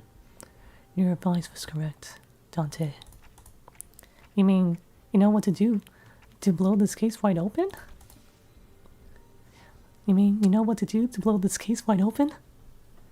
Nothing can be said with absolute certainty at the moment. However, this will be a good place for us to start. With that, Faust turned around and faced the rest of the sinners. I will now present before you a solution to this predicament. Huh? Is there something else we gotta do other than beating the crap out of whatever's in our way? That will not change, no. However, what I am about to share will give you a better understanding of the purpose behind W Corp's contract, and provide us with the possible means of finding the method by which we may complete it. It is of high likelihood that the entity behind the incidents on this train, and by extension, every incident of the same nature that has occurred in previous warp train trips, is a blood fiend. A blood fiend? Alice, what's a blood fiend? 훌륭한 전시회였어. Blood fiends. Support. He's the creeper. Multi-crack. Crack. Cracky Crack Faust. Oh yeah, I have some friends who call them crack. Instead of like the abbreviation, just oh yeah, it's Crack Faust and Crack Eclipse. Wait, a blood fiend? What's a blood fiend? A blood fiend? What in the what in the names of wings is that? Huh. You of all people haven't heard of blood fiends? Thought you were our team expert on obscure lore. Verily, I have not once heard of mention of these blood fiends. Perchance I have let a magazine article slip from my memory. Don Quixote furrowed her brows, genuinely lost. It was as though the very word sounded alien to her. I thought they were just monsters in stories to scare children in the night. They're supposed to be afraid of garlic and sunlight, right? So a vampire. Oh, that sounds a bit different from what I've heard. I've heard that their fear of garlic and sunlight is just a rumor, and what they're really afraid of is water. What? I have been briefed on the existence of blood fiends in the past, when I served as a commanding officer, and I have seen the dregs that they command. Though my memory isn't very clear, I am quite certain that these monsters here do not resemble what I've seen. I've seen one call themselves a blood fiend among the fingers. The things that blood fiend commanded weren't like these rubber textured ones. There's something off about this one. That one didn't spawn these drags with abandon like this. But aren't you supposed to know this already? Yes, I see that some sinners may have encountered blood fiends in the past. Along with an explanation seems unnecessary. As many of you have stated thus far, the entities we faced in this train do not appear to be blood fiends. In a sense, they are drag-like beings that have failed to become kindreds. They are referred to as blood bags among relevant parties, according to information I am aware of. Not a terrible name. Why would anyone name someone blood bags? As it has been said prior, it is impossible for passengers to disappear aboard warp trains under normal circumstances. Though our reserve of intelligence regarding the warp trains, or W Corp, is vast, if incomplete, we cannot find a possible exception. We could not find a possible exception to the rule above. I really fumbled that one. Within that reserve of intelligence, however, I have discovered that inserting a previously unseen variable into the equation allows for a formulation of a new hypothesis. Wait, so you're saying that those blood fiends can completely erase people or passengers from existence? A more accurate descriptor would be to say that they are either dissolved or vaporized. Dissolved? Dissolved? No matter the degree of violence the passengers may indulge in, no matter how severe the damages may be, the warp trains can revert them to their initial states at the beginning of the journey. Among several interpretations of the word violence involves cannibalization, of course. However, as the passengers' collective time itself is in moratorium for the duration of the train's operation, digestion is not a biological process that should be active. In other words, even devoured passengers could be reconstructed.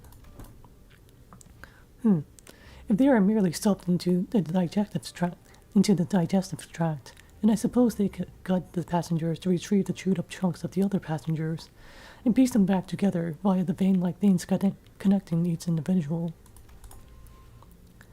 However, such is not true for blood bags. Blood bags are, by their nature, obsessed with blood. Their existence hinges on supplying themselves with the blood of their victims. And it is said that they must consume a minuscule amount of blood to maintain their forms. Wait, what? Didn't you just say that digestion's not a thing while we're on the train? If I were to continue my deductions, perhaps consumption of blood for blood fiends and blood bags is a fundamentally different process from our consumption of nutrients for energy. To them, blood is accumulation and entailment of something that forms the self, including but not limited to emotions, ambitions, wealth, purposes of existence. Then it must naturally follow that they can spend their blood at will, which is a process that is isolated from other biological processes, such as digestion.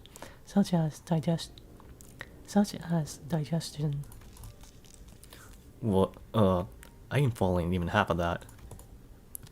You exist in moratoria of time at the present moment, Heathcliff. Yet your emotions still persist, do they not? Anger, sorrow, and joy. They continue to spark within you. Huh? Well, I suppose they are. Though we cannot tell whether they may be in a state of alteration, or whether they remain ensnared in the wheel of creation and destruction. It can be said that emotions, once past, exist not in continuation. The passengers' will to persist, the worth of this very existence in which they thrive. Do they not gently atrophy into non-existence, even amidst the ceased time? Miss Faust seeks to illustrate the similarity between how emotions are to ourselves and how blood is to blood fiends. Gotcha. So this is why she said their blood is vaporized, huh? If that's the case, then the very blood that's supposed to bind those chunks of flesh together will also evaporate, which means they can't be pieced back together. There is no incongruence in that logic. Everyone fell silent for a moment. That was way too much information to process at once. We didn't even know what to make of them, either. I would like to ask a few questions, if you would permit me. Yi-song was the first to break the silence. Could it be said that blood bags are direct creations of blood fiends? If such is the case, then which method do they... That information isn't accessible at the moment. Faust replies, avoiding Yi-song's gaze. There isn't anything I can do about this. The sinners will only get more stressed if they find out, and that's something Faust and I both want to avoid. Inaccessible. Ah, indeed. Now I recall what you have said in the past. This is only speculation, however. I assume that a form of direct physical contact is needed to turn an individual into a blood bag. If such were not the case, then we, who are likely the greatest obstacles to this entity's goal at the moment, would have been the first ones to be turned. Indeed. In that case, that villain of a blood fiend must be hiding out somewhere aboard this train. Indeed, if we are to believe the words of the fixer from earlier, then there is a high likelihood the horde is advancing in this direction from the back of the train. In other words, continuing down the train cars will lead us straight to the blood fiend. Very well. I shan't forsake this opportunity to bring peace to the souls of the innocent passengers who have perished by the villains' hands. Dante. It seems that Don Quixote was now invigorated. The other sinners also seem satisfied now that we have a clearer sight of our goal. Faust, who stood amongst them, nodded in my direction. Well then, let's go. We're making the best of what's available to us at the moment. Let's move forward, for now. Wow, some of these warp train sounds kind of make me think of Cyberpunk. I played a bit of Cyberpunk before. It's a neat game. Too bad, like, there's a bunch of things that happen to it in, like, development, but oh well. At least it's, like, pretty cool now. Dubstep noises. Dominating. Ah yes, pride and resonance. Oh no, don't rip space with zero charge, Dawn. There we go. 앞을 막을 자는 없어. 칼날이 잘 드네요. Jeez, Heathcliff, how come Mom lets you have 2 harpoons? Ishmael says to Heathcliff. Energy cycle. Cycle the energy. Charge. 제가 도움이 될지는 모르겠지만 Oh, they angry. 노력해보겠습니다.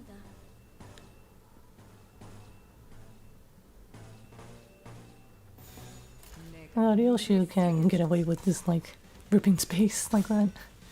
You know, Dawn, like, loses a significant chunk of HP. 필살의 집념이 담겨있지. 보았나? Hmm. 저건 이렇게 짓이겨졌다. 우리의 확고한 승리가 눈앞에 있다. DDEDR. DDDR is on you. 관리법이었어요. 자, 이번은 Deploying charge barrier. 상황이 좋다고 할 Deploying 수는 bubble. 없지만 여러분은 하실 수 No, Dawn, stop trying to rip space. You don't have enough. You're one short. Actually, no, wait. Oh no, never mind. For some reason, that was 15. That was 10. She's fine. Let's go. Rip space.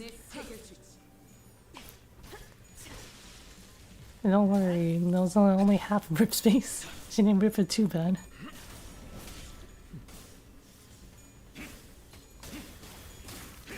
Please rip space responsibly. 설마 벌써 죽었냐? I'm gonna rip space. I'm gonna rip. Let her rip. 상황이 좋다고 할 수는 Beyblade, Beyblade, let her rip. 여러분은 하실 수 있을 거예요. Turns into a Beyblade. Beyblades across the screen. 피어나라. Pursue him to the end. Oh no, Heathcliff. Aw. Well. Well. There we go. Leaps on you, staggers you. Charge. 상황이 좋다고 할 수는 없지만 여러분은 하실 수 있을 거예요. Goodbye.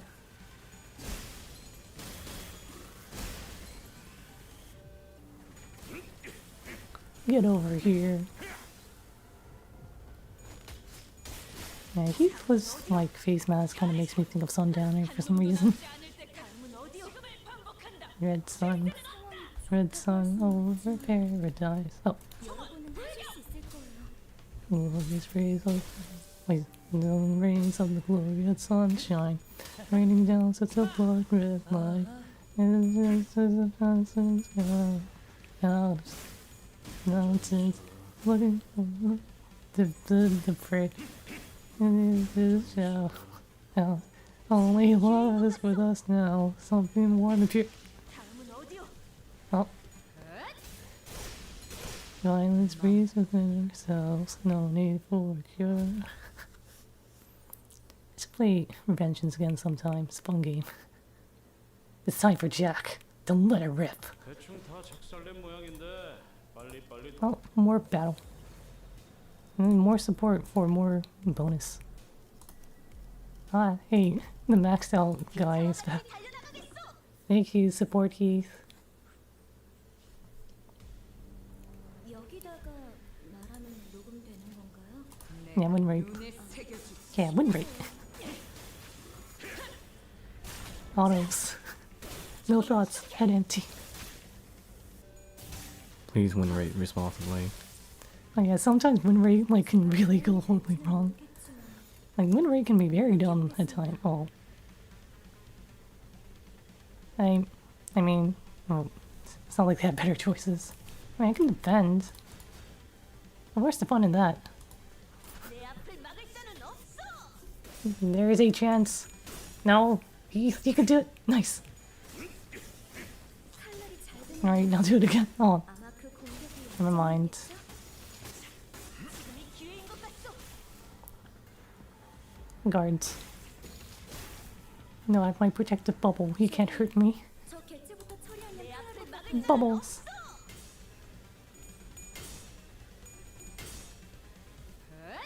I'm gonna DDR all over you. 적합한 관리. Oh, more of the red alarms. 다행이에요. 완전히 싫어. 놈도 남지 않을 때까지 지금을 반복한다. 쉴 새는 없다. There we go. Alright, time to finish off the rest of them all. 계속 힘내주세요. There. 내가 먼저다. Sometimes it sounds like he clips saying God. No, no. I must resist the brain rot. No, not the skibbity. My brain is rotting. Take this, AoE, ego.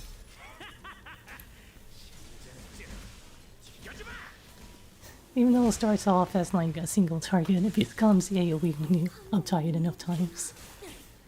Somehow he manages to grab 3 people at once with one arm and beats them with his bat. 저 개체부터 처리하면 편할 것 같아요. 내 앞을 막을 자는 없어. I mean, everyone's at like level 45 with like uptie 3 to 4 for like their ID/ecos. So it's like, it's very easy just to like just auto most of it until you get to the boss fight where it's like, oh, it's gonna be a little bit harder. Unless this is the mirror dungeon, then I actually have to pay attention. Like, oh, sometimes if I'm not paying attention, it's like, oh, why is Dawn dead? Dawn, why did you roll tails? At 45 SP. How could this happen? Oh. Alright, Dawn. You've got 45 SP. And you got all heads. Yeah. Oh, she's ripping space again. There we go.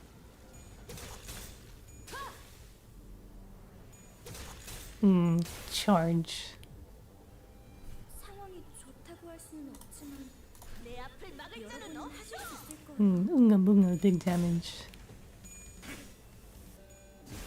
It's time to clean up this mess. 야, 설마 벌써 It's time for the cleanup crew. Oh, my mouse. 다시 못 살게 구는 일은 없을 것이오. It's time to put some discharge to use. Hey, nice. 방금 어떻게 하신 거죠? I still find it weird how like real shoes, quote unquote, rip space and like makes shields. It's like, but why though? Okay, I guess. Sure. Cool.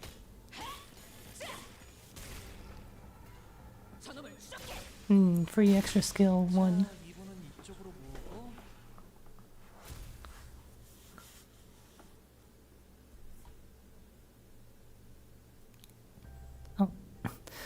Manager Esquire, halt! Behold, this poor fellow. He lives still. Now Quixote, with her round eyes wide open, began sprinting somewhere. Now Quixote, get back here. Oh. No, stay away from me, you monsters. Hey man, we're not those monsters. You alright? Huh? That arm. You're starting to mutate too, aren't you? You must be turning into some bug-like Ugh.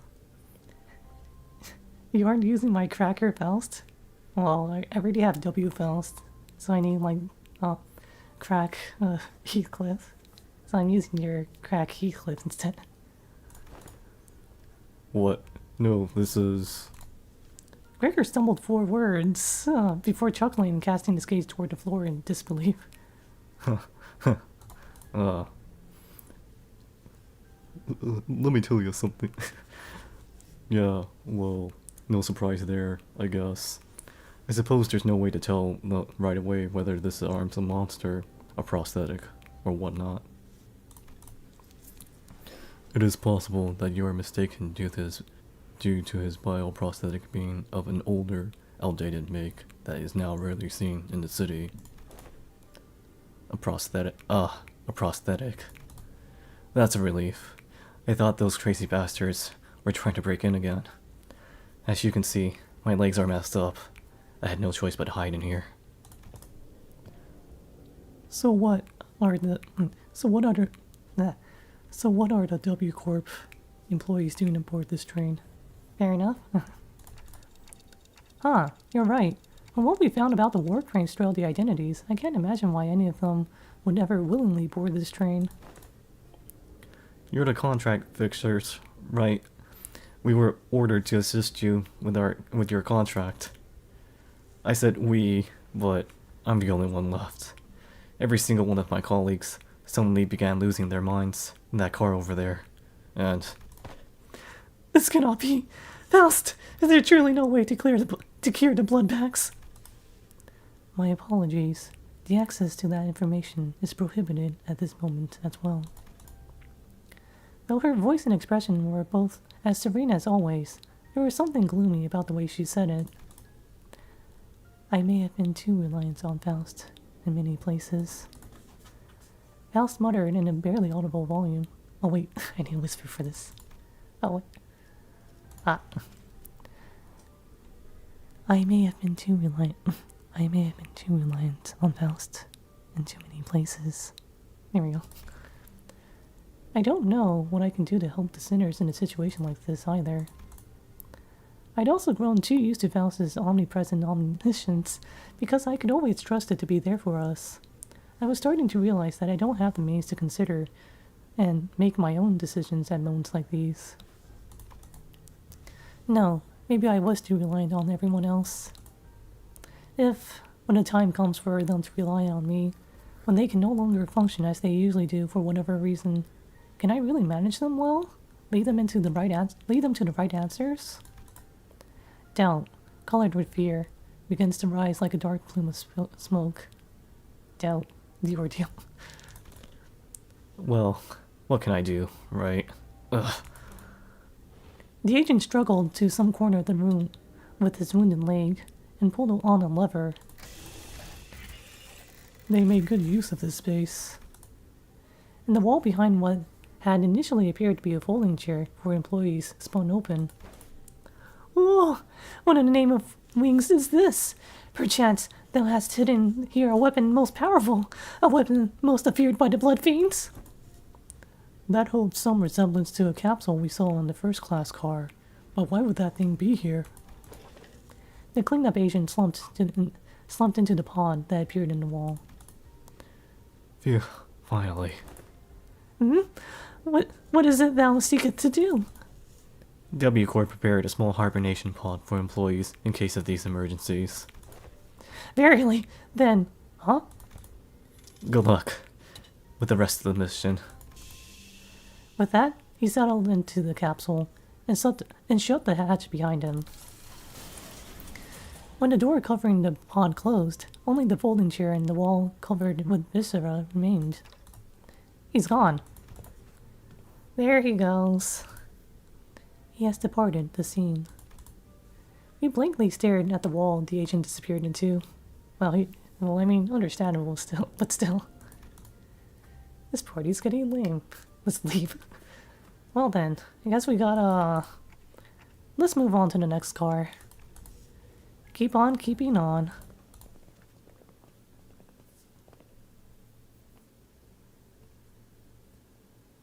대충 다 작살낸 모양인데 Righto. 빨리 돌아가자고. 이 정도 How many rewards do I have? I almost have enough. I'm also out of tickets and rolls. But I still have some lunacy. Alright, good teams support. Oh wow, 3 crack vehicles. Still funny to call them that. I'll use you. Fancier one. 아직 충전 덜 했거든. Even though I'm not even going to use the egos until like the boss fight. 여기다가 Right. 녹음되는 건가요? Oh, no, not much space just yet. No, let's just use it. Why not? 피워보지. Dawn, however, is ripped in space anyways. And she rolled all tails. Sasuga and Dawn.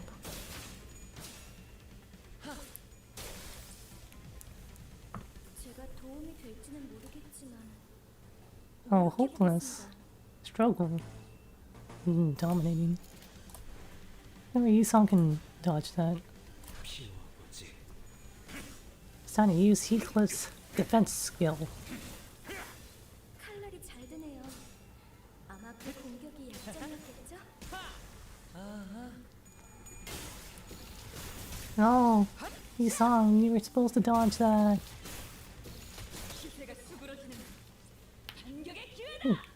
That was a crack when I was 대체부터 처리하면 stretching. 편할 것 같아요. My neck, my shoulders. Maybe some massage. 이상 승객을 정리합니다. You're right. Stretch a bit more. Sitting down all day is not good for the body. Gotta move around a bit.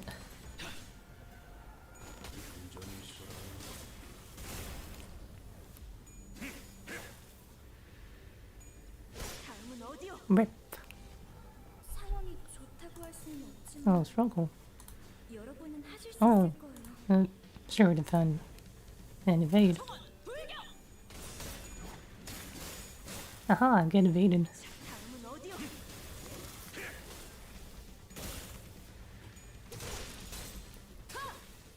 Gets countered. No, you. Hits harder. 상황이 좋다고 할 수는 없지만 Oh. 여러분은 Oh, right. 하실 수 있을 Oh, 거예요. her SP though. Chance to corrode 100%. No, let's not do that. Not until the end of the battle. I'm not allowed to do that.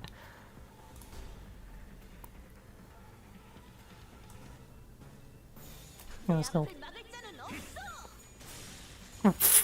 Okay, because I won't use my ego. He dies from bleed before I can use my ego.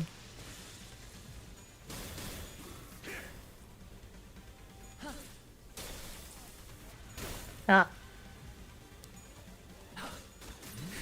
It's staggered. Any more countering for you. Leaps on you. Staggers you. 상황이 좋다고 할 수는 Oh, 없지만 they're all countering. 여러분은 하실 수 있을 거예요. 피워보지. There's so much bleed everywhere. So much blood everywhere.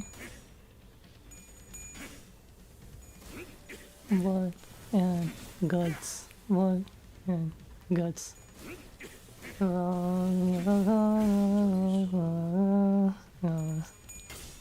Berserker. Berserker. By Dimensional Demon Edge.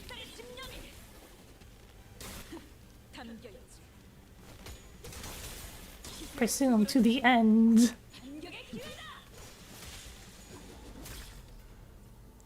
Wait, leap on him, Faust. Wait, no, Dawn. Why did I say Faust? 상황이 Break him, Dawn. 좋을 수는 없지만 Break him, Faust. 여러분은 하실 수 있을 자, 거예요. 이번은 이쪽으로 모으고 Because it's funnier to say Faust instead of Dawn. Oh no. On to the next scene. 훌륭한 전시회였어. Oh yeah, Real, she was probably enjoying this quite a bit. 고맙다고 The 말. next car. Oh, my energy, mine Keflin. Keflin box refill. Nice. Support. Let's use this one. Yeah, buff tie 4 binds. 여기다가 말하면 녹음되는 Oh, 건가요? I mean, defend. Block. Get over here. 칼날이 잘 드네요. Let's go cut him in Pete's face though. Oh, no, real the ID art. You can see at the bottom, like, there's some spilled coffee on the papers. Maybe that's why he's making that face. It's like, oh, I see. I spilled my coffee. It's over. So over. No, my coffee, my papers, everything's ruined. Oh well, time to start spending this pen.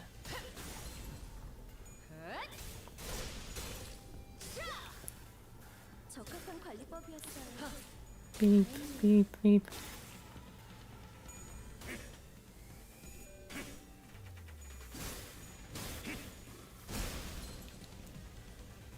저기 저 개체부터 처리하면 편할 것 같아요.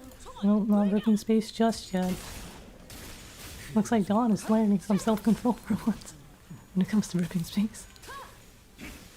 다음은 어디요?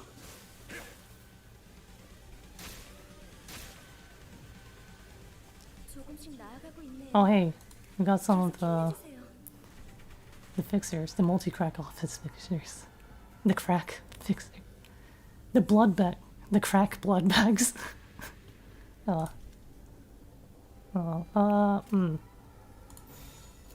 Let's do that. Yeah.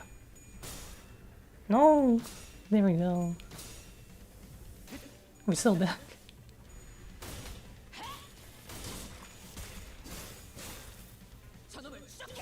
Get him, Yoshi. Dawn, why are you ripping space? Oh, she has enough charge this time at least. Why are you ripping space again? No. I mean, it worked, but still. Now imagine what ripping space twice in a row does. No, Dawn, you're gonna derail the warp train. Stop. Stop. 조금씩 나아가고 있네요. 계속 힘내주세요. Yeah, this auto went. Why not? We can do this in 10 turns, easy. Goodbye. Deleted. Oh, and barriers. I still find that skill to be really weird when it comes to the barriers. They're like, okay, sure, I guess.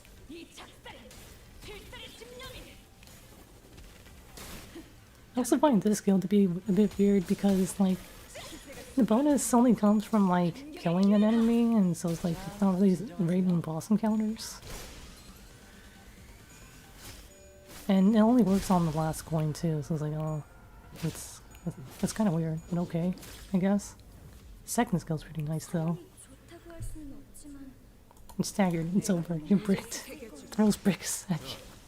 설마 벌써 죽었냐? 야, 설마 벌써 죽었냐? Stinking deluge, even though there's not really much thinking on them. 것이요.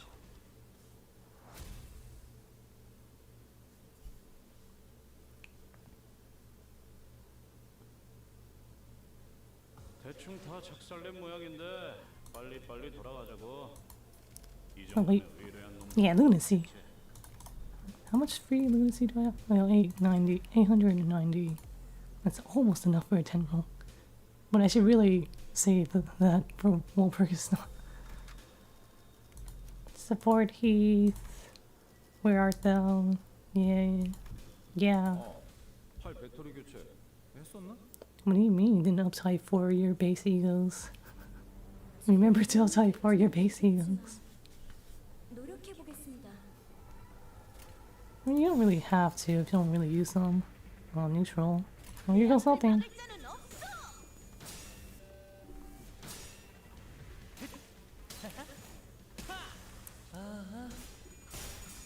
You will never have Honglu step on you like that. People, you want Otis to step on you. I want Honglu to step on me. We are not the same. Wow, they all want to kill Heathcliff for some reason.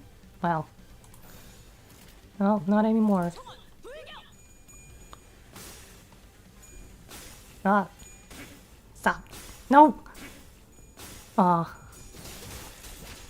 Stop! やめろやめてやめてくださいやめろ 저기 저 개체부터 처리하면 편할 것 Neutral. 같아요. Rip space. Oh wait, she said no. There. 내 앞을 막을 자는 없어. Guard this. Claps you. 그 공격은 적합하진 않아 보이네요. Oh, there goes all her charge. Bye. 칼날이 잘 되네요. 안 I mean, does it really count as ripping space if you only get to use like half of the rip space skill? 조금씩 나아가고 있네요. Who'd have thought? 계속 힘내주세요. Yeah, win rate.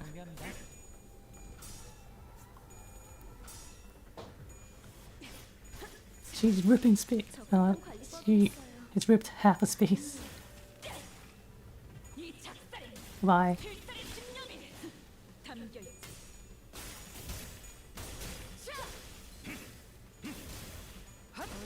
Lulu leaps on you.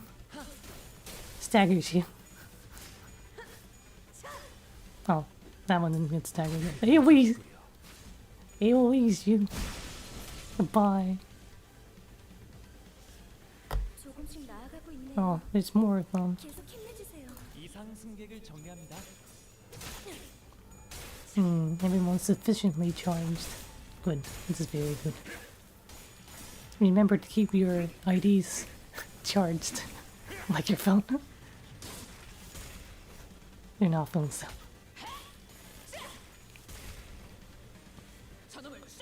More tremor. For you songs. AoE. 다시 못 살게 구는 일은 없을 것이다. Too bad I can't use the AoE on the same turn I get the 6 tremor count. So well.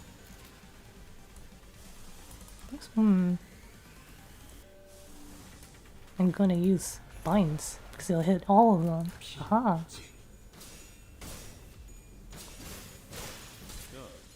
설마 벌써 죽었냐?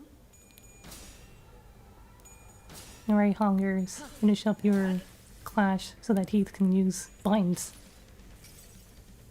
It's over. I am alone. I am bound to reign alone atop this solitary throne. Nice. Oh! No. No, it wasn't supposed to go like that. You weren't supposed to counter Keith and stagger him back. I have been staggered. Oh wait. Oh wait, manager. Clockhead. I got staggered. What's the meaning of this? 어떻게 하셨죠? 깜짝 놀랐어요. And then there was one. Oh, stop trying to kill Heathcliff. Stop it. Bad. No. Slaps you. Pokes you.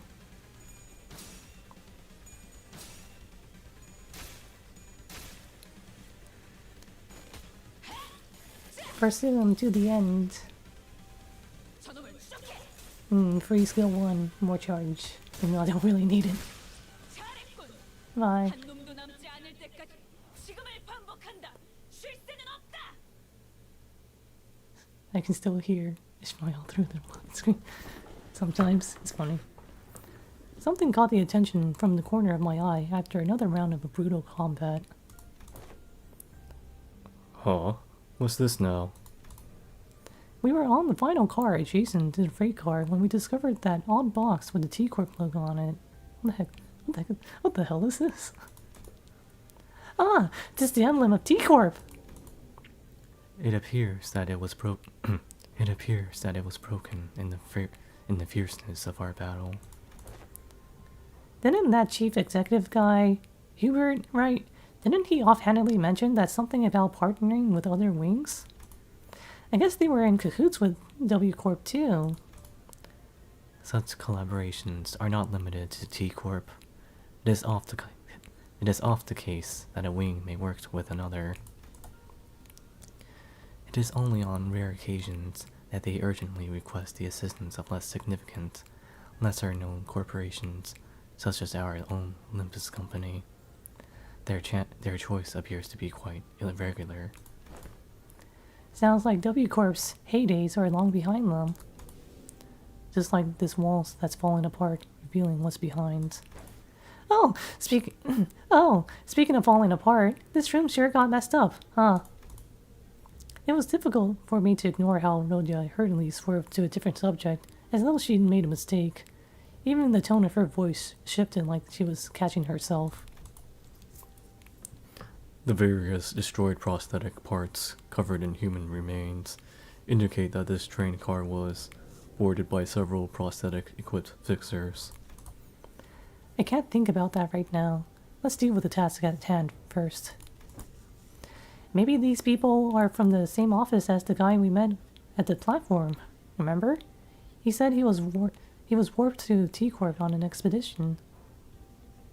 Oh yeah, that guy that was screaming.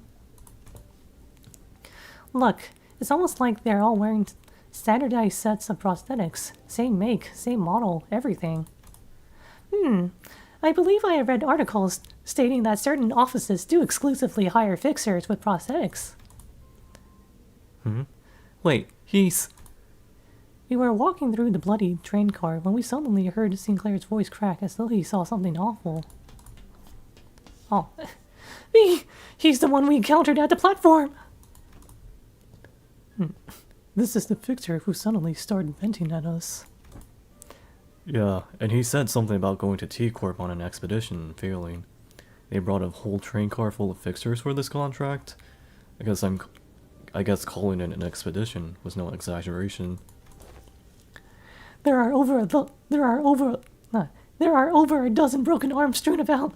They must have fought valiantly by replacing their broken arms with backup arms, perchance. A strategy indeed. Makes sense. That would explain all those broken prosthetic arms and legs in the car.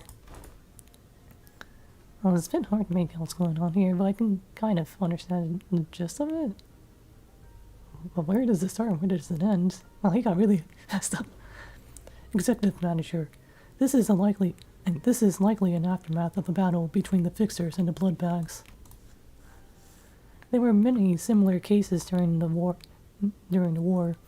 Those using prosthetics would simply let their bodies be destroyed in battle because they considered them to be disposable, as long as there was cash remaining in their wallets.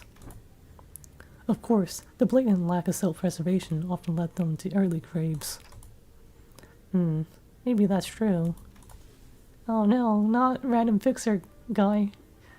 Not the random crack guy. Rip in peace. Rip in pieces. I see. There are more than a single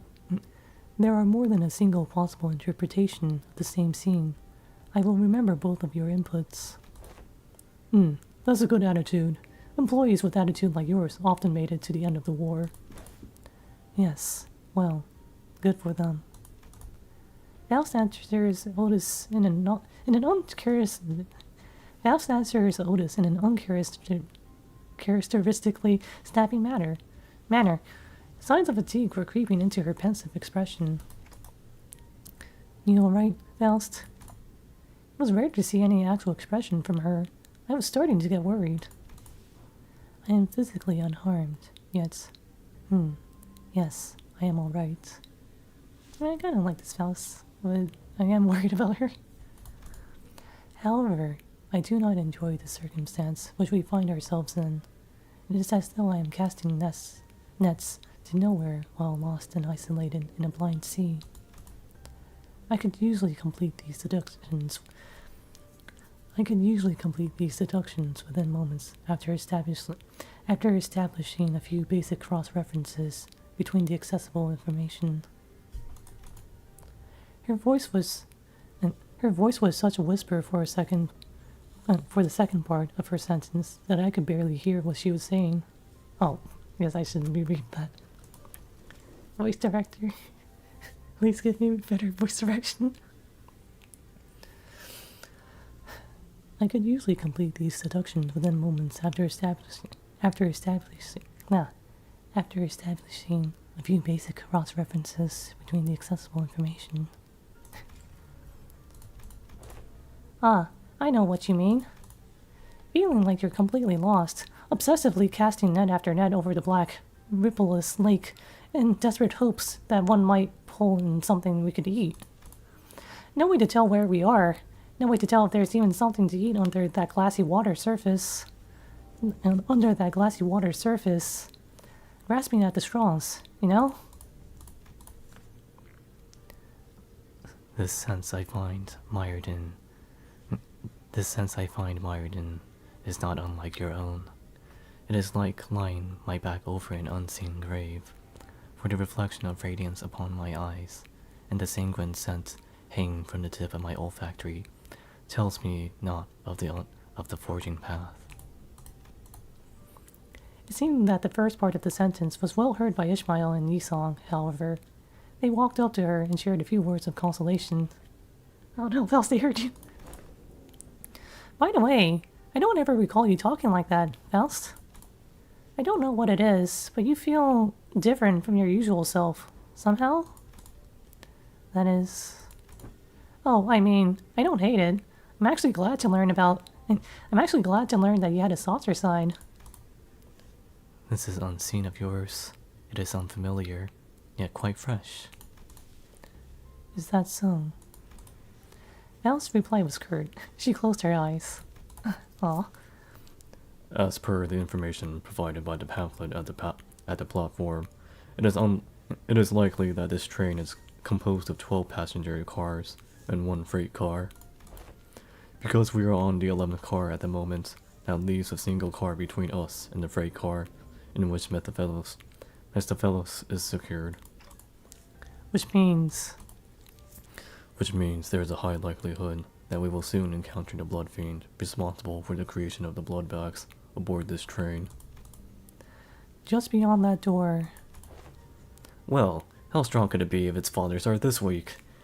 There are so many of them, but we practically smashed through their entire horde. A different, more accurate interpretation would be to say that a being capable of commanding a force as large as the blood bags we have defeated should be considered a high-risk entity.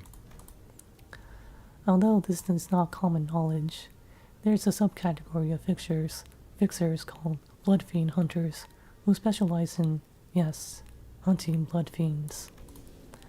Assuming that the information is true, it can be inferred that blood fiends are difficult foes that require a certain expertise to defeat. Now that I'm thinking about it, if blood bags are like mindless thralls of blood fiends, then they're kind of like their private army, right? A being of power who can create a force of their own without concern for lowered morale or desertation, wartime or not, they will always make for formidable foes. The sinners each exchange various opinions with one another, possible strategies, estimations of the blood fiend's strength. And all of a sudden, on this inside. Hold on, that Dawn caught me a little bit off guard. I was not ready yet. On this indecisive idleness, our request is to defeat the villain who hath brought such pain and misery upon his train, is it not? It may be vaporizing the lifeblood of the innocent as we speak. Mighty or feeble, I care not. I swear upon mine honor that I shall smite this foe, and let my hand of justice be the judge of their fate. Let's hasten now. Don Quixote's sudden outburst immediately put a stop to the chatter. She's not wrong. Besides, we have to deal with the blood fiend to complete our contract. With that, I open the door leading to the final car of this train. Alright, let's see what's behind the door. 훌륭한 전시회였어. The one who lords. 오히려 고맙다고. Clear within 15 turns. Alright, support Heath. Support Heath. Where? Oh, there. We got one. There we go. 이게 옳은 선택일까? You get this room. Oh. Well, we got some voice acting that needs to be done. Alright, what kind of voice? What? What? What is that look on thy faces? Thou standest in the audience of thou standest in the audience of the prince. Where are thy obsequious? Where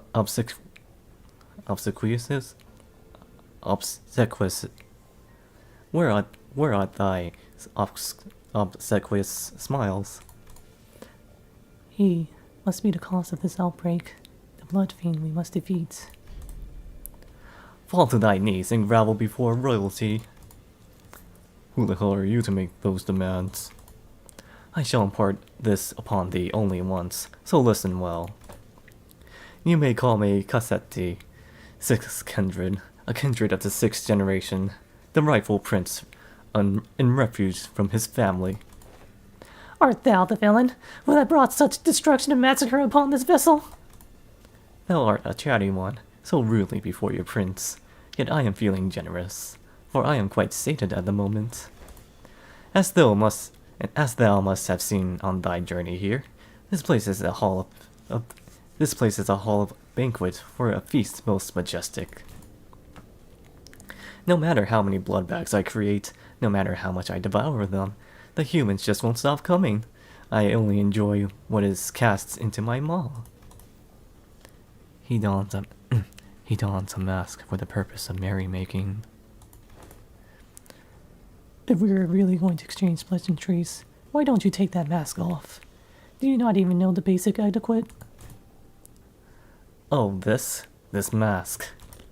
Won't come off, can't take it off, shouldn't take it off. There is no prince without the mask. we're so ugly behind the mask. So we all decided to hide how repulsive we've become. But once I've drunk your blood full, then it'll all go back to how it used to be. Only then can I unmask myself. Oh. Who stitched that mask to your face skin? Not a half bad job. Of course it's excellent. Haha. Because this mask was crafted by none other than the great, the eminent, the barber himself, whose name I dare not even speak. But it hurts so much. No, I'm smiling. Look how hard I'm smiling and laughing. Yes, I am the prince. That is what I am. He's a bloody loon, innit? Alright, done with the giggles then. Get ready for the beating of your life. I enjoy things like you and your friends. Don't cry, bawling and bowing and stifling and stiffling on the ground for your lives. Lunge at me instead. The aggression, the boiling blood. Oh, how I love the fire. What are you, daft? Look around. There are 13 of us and only one of you. Do not let your guard down, Heathcliff. Heathcliff. This entity has managed to turn countless passengers of this train into his blood bags. I ain't letting my guard down, but we blasted through so many blood bags, we couldn't even keep count, didn't we? Couldn't even keep count? Oh no. But the count is so important. I have to keep count of our visitors. Oh yes, of course. I do remember keeping count of our dearest visitors. Yes, sir, I do. You have no idea how powerful I am, and I shall not relinquish my throne to thee from this budding kingdom. All I have to do is sit here and do nothing, and the blood bags present themselves before me. There's no paradise like this out there. You have no idea what I did to create this place. Oh, how elated my forebear kindreds would be, should they be here to witness that I've created this cornucopia of abundance, this pleasure, oh, this freedom. Cornucopia? Stuff it in the cornucopia. But this kingdom is mine. I made it. I'm not giving it away. This is rather curious. It appears that this blood fiend leaves his car only on rare occasions.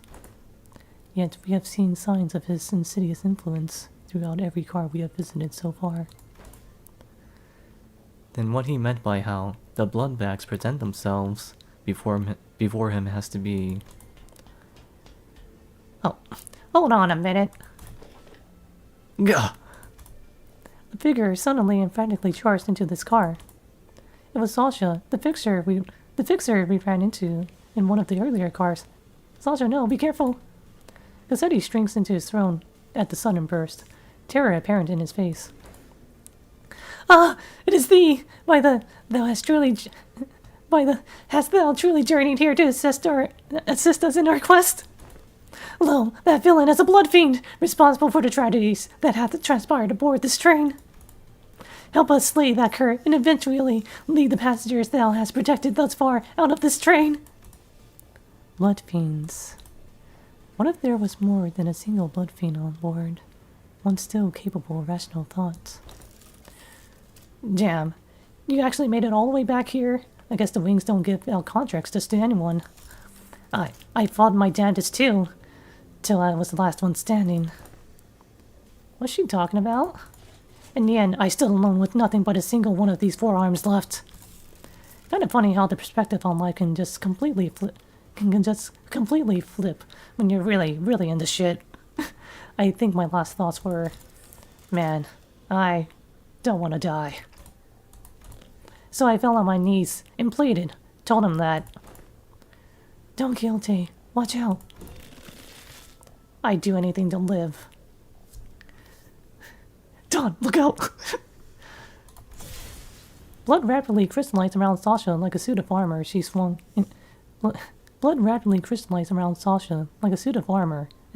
her great sword at the sinners, striking them even before Faust finished her sentence. Oh. She seemed cool though. Oh well. What did I say? I commanded you to give me a warning before jumping in like that. Don't you know how loud your stupid arms are? I thought the family had come for me. Oh, well, okay. I'm sorry, Lord Cassetti. Ah, allow me to introduce my kindred to thee. To be the first of many since my escape, for the kingdom I intend to build. My kindred, my loyal squire, who shall be at my side as I build a dynasty of my own, my family. Lord... Wait. Oh, Lord Cassetti. I had intended to select the more powerful of the bunch to send to this car, as you have commanded me, but the humans in my car were all weaklings, so I present before you this group from the first-class car. Kindred. Are you even aware of the exact nature of a kindred? Nah, but I can tell you this. When I accepted my lord's blood into my veins, it was as though I was reborn. I see. A kindred to a blood fiend is like a sub-entity, similar to sub-entities created by distortions or abnormalities. It must have been desperation that drove you to accept that proposition without hesitation, despite the lack of relevant information. Maybe. That's probably what was going through my head before I became a kindred. Thou hast been in cohorts with this villain all this time, as his underling. Even ere then, when we first laid our eyes upon thee. Lady, you have no idea how much I freaked out when one of you asked me something about red eyes. Not that it would have mattered if you did suspect me, though, since my red eye is just a prosthetic.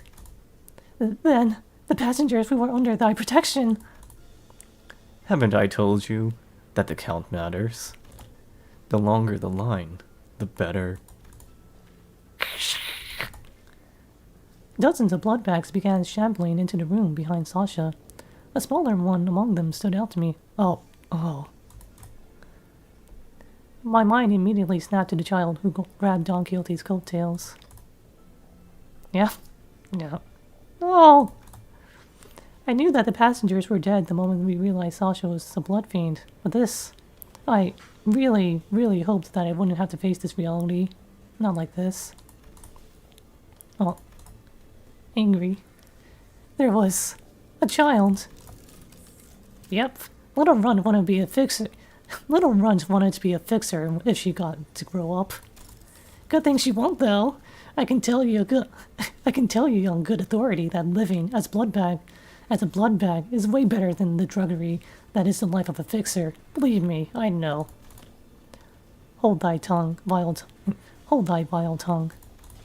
Dreaming of becoming a famous, respected fixer and an actor of justice is all just a stupid pipe dream that always ends in crushing disappointment or a really, really early grave. Silence! Silence! Don Quixote did not give Sasha the time to finish her sentence. She was already charging full speed at her with her lance drawn. Oh, Don Quixote's... Oh, wow, tracking really broke. Don Quixote's really angry now. So angry that I broke my tracking. No, this is where we build up resources, I guess. Yeah, let's go with that.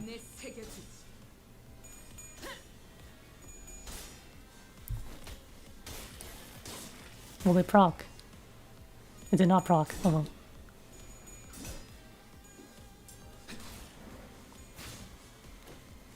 Staggered. Oh, he clipped. There we go. Take that. Oh. There we go. All it takes is one head. It's good enough. Oh. My. Right, next. Let's go with that. Some NV resources. Build up some sanity too.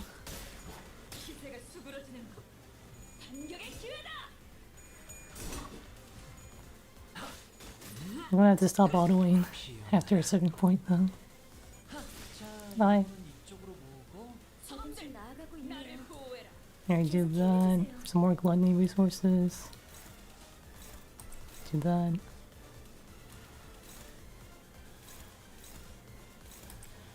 Do that. What are those? Neutral. Favored. Let's go with that, yeah. 내가 먼저다. Bye. Coagulated. 지금이 기회인 것 같소. Deleted.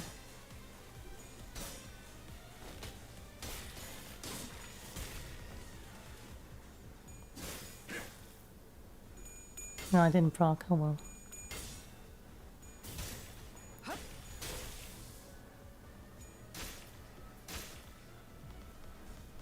조금씩 나아가고 있네요. 계속 Oh, hey, 힘내주세요. here's Sasha. No, Sasha, how could you do this? What have you done? What have you done?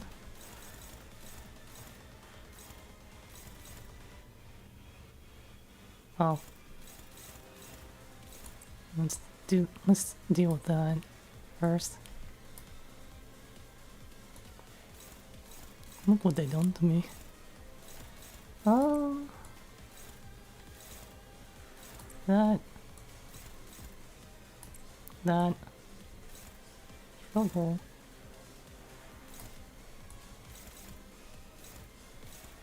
Dominating.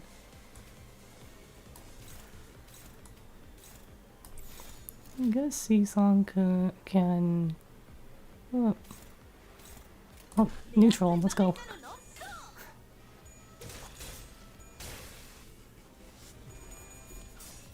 Idle death gamble. Always bet on Hakari. 적합한 관리법이었어요. Oh, I'm gonna do it. I'm gonna rip space. I'm ripping space. Oh. Oh, that's new. Why are they doing that? Clang. 필살의 집념이 담겨있지.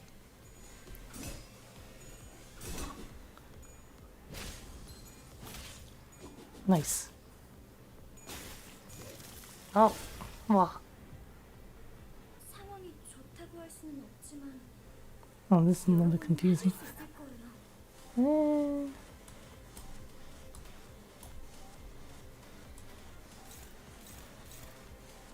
Dominating.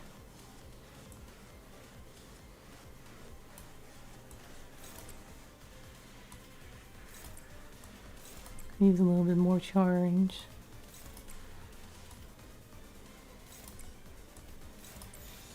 Let's go. 막을 자는 없어.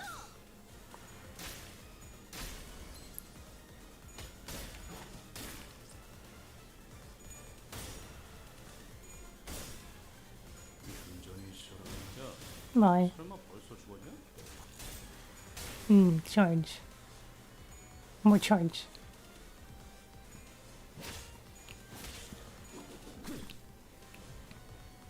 상황이 좋다고 할 수는 없지만 여러분은 하실 수 있을 거예요.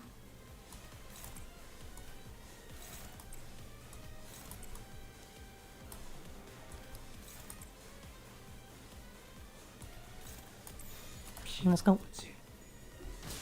Oof. Dies from the clash. 다음은 어디? Charge.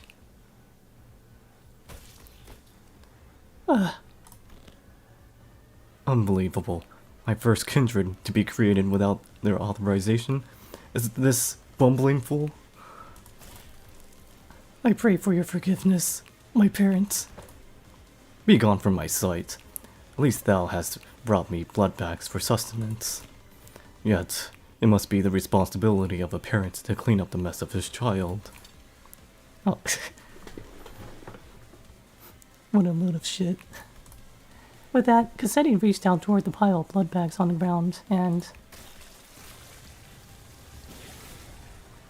Wow. Huh. Oh, what abundance. I had nearly forgotten this sensation. An armor of hardened blood materialized over the blood fiend's body. His sheer aggression and hatred was palpable enough to make our skin crawl. Wait, does he have long hair? Oh. Oh. Neat. It appears that he has empowered him. It appears that he has empowered himself by reaping their blood.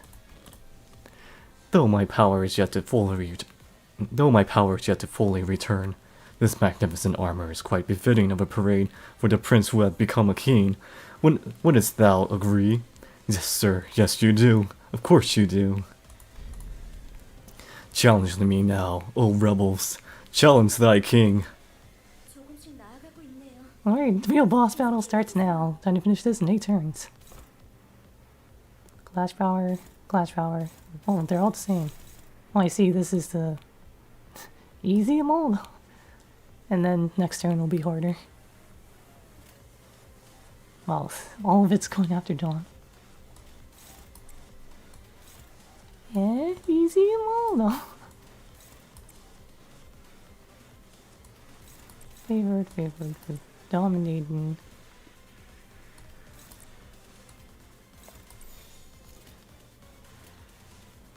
And let's go with that. 눈에 새겨주지. Alright, you're in for a world of hurt next turn, my guy. I'm ready.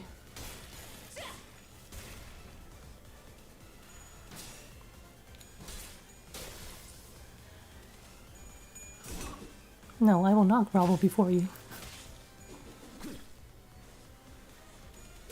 No, guard this.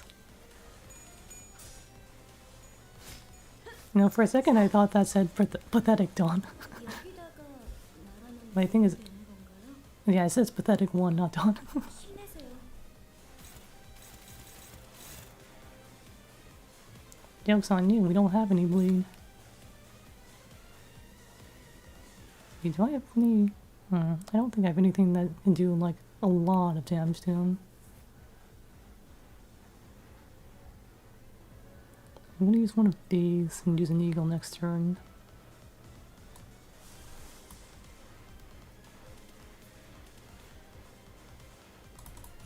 Use that.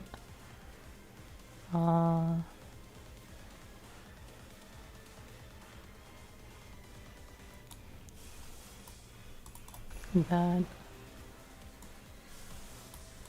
That.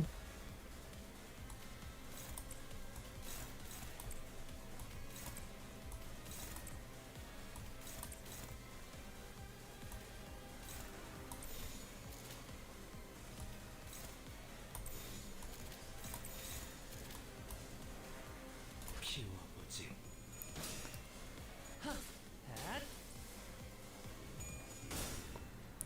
Alright, get in the sack. Alright.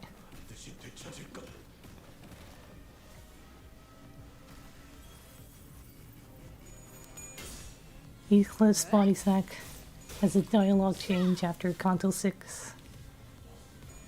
Remember, September.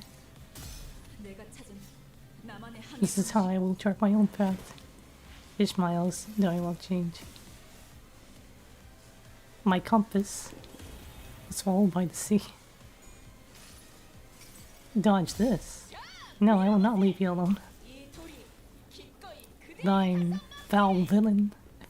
Thine foulest of villains. 는 다른 방법이 적절하지 않았을까요? Whoa, minus 45 SP upon the... Well, it's minus 43. The heck is this? Unclashable. 이런 일이 있을 때마다 이랬는데 Ah, I see. I mean, I can... Yeah, I'm pretty sure most of them can dodge this. But... Wow, it's speed 10. Oh, wait, Heathcliff got speed 10, too. Oh, wait, it's because of his body sack, right?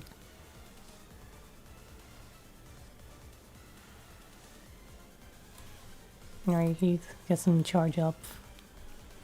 And do that.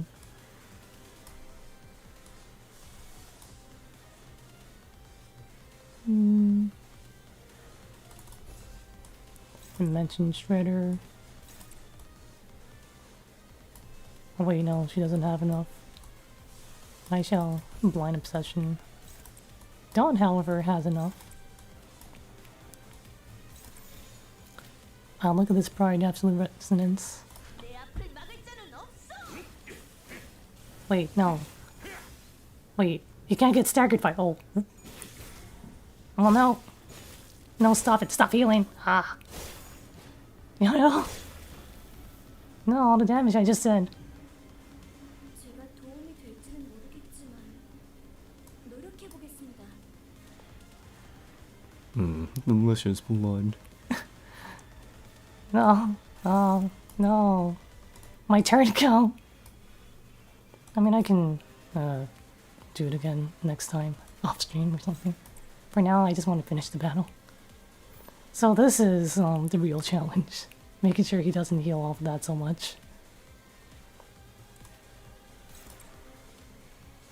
Alright, this time for realsies, I'm gonna rip your space. To heck him back. I'm gonna get heckin' ripped and spaced. 내 앞을 막을 자는 없어.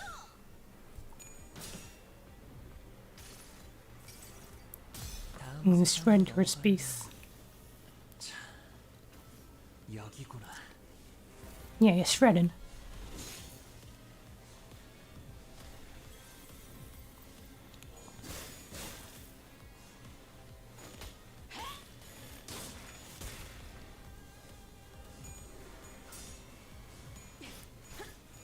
Rip, rip, rip, rip. Baby, baby, let her rip. It's Beyblade. 피어나라. My obsession is blind. I am the only one who moves in these waves. Shatter. 깨어져라. Wait, did it say shatter or scatter? Oh, no. 분열을 지켜라. 내게 관심이 쏠려. 조심하셔야 No, stop healing. Stop staggering everyone. No. 어떻게 바뀔지 모르니까.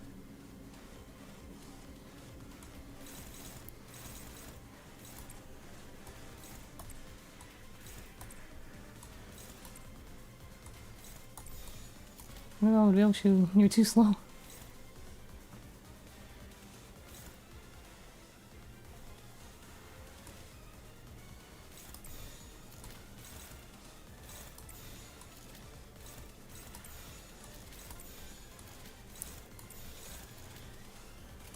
Let's do that. 정리합니다. Shield, no! Stop. Ah! There we go. I'll find one coin. Blood, blood, blood.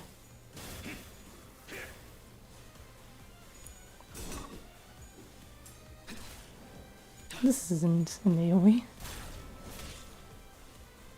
Maybe I should have brought crack fells for this. No, well.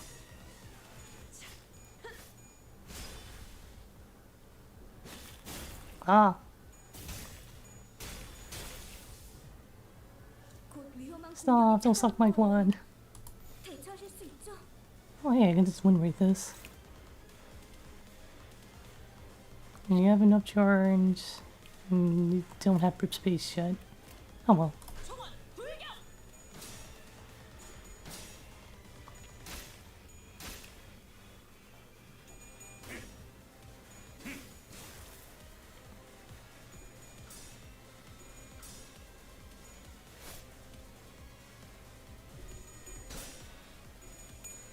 God, let's bleed though. 이 작살은 필살의 집념이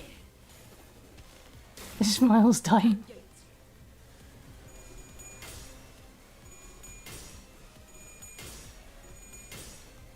The barriers won't save Ishmael from bleed damage, unfortunately. Alright, almost there. Just a little bit more. And I can stagger him. 제가 도움이 될지는 모르겠지만 Panic, bloodthirst. 노력해 보겠습니다. That's why you better panic.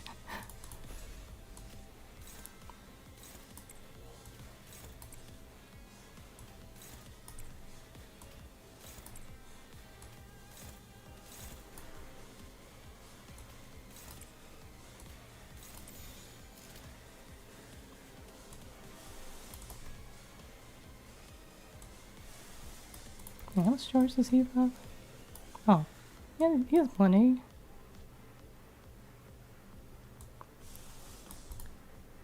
But more would be nice. 내 앞을 막을 자는 없어. Ah, oh sorry. Didn't mean to cough on you. Remember to cover your mouth when you cough, or cough in the other direction. Oh, well, thanks, tracking. 기억 못하게 하려는 길이구려.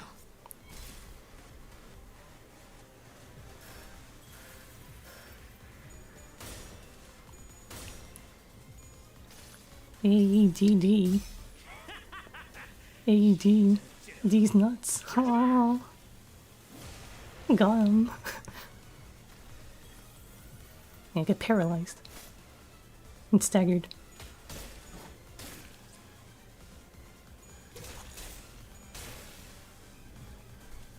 저 대체부터 처리하면 편할 것 같아요. It's over, you bricked. Oh, she doesn't have enough speed. Oh well. Do that. That.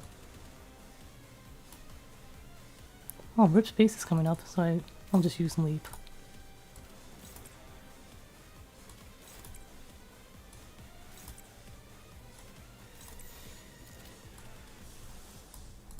Volte. Here. Here comes the joint fist. Get over here. Break that body. Oh. Okay, sure, I guess. Well, I'm too used to the Mirror Dungeon version. Did I do it? Did I do it in 15 turns? It hurts. It hurts. It hurts. Yes, I love your boiling human blood, but this is too painful. This guy keeps regenerating, no matter how many times we tear him to pieces. Huh. This... I don't know if we can... The mental fatigue finally got to Gregor and Sinclair, who collapsed to the ground. The strange environment of warp trains was proving to be significant. Was proving to be a significant help to the Blood Fiend's regenerative ability. This fight's been dragging on even longer than our battles at the K-Corp. They know. At the K-Corp border checkpoint, or the basement of the Wuthering Heights. I knew that the sinners had all grown stronger since then, but I felt as though I stood before an impenetrable wall. Oh, wow, Dawn is all bloodied up. Don Quixote continues to wildly pummel the Blood Fiend with her lance, breaking, stabbing, and crushing him every time a body part regenerated. I am so hungry.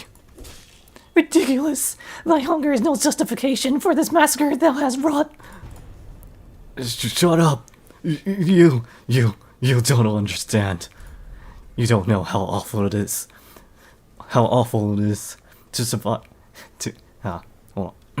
You don't know how awful it is to survive on that disgusting blood for 200. No. I don't even want to think about it.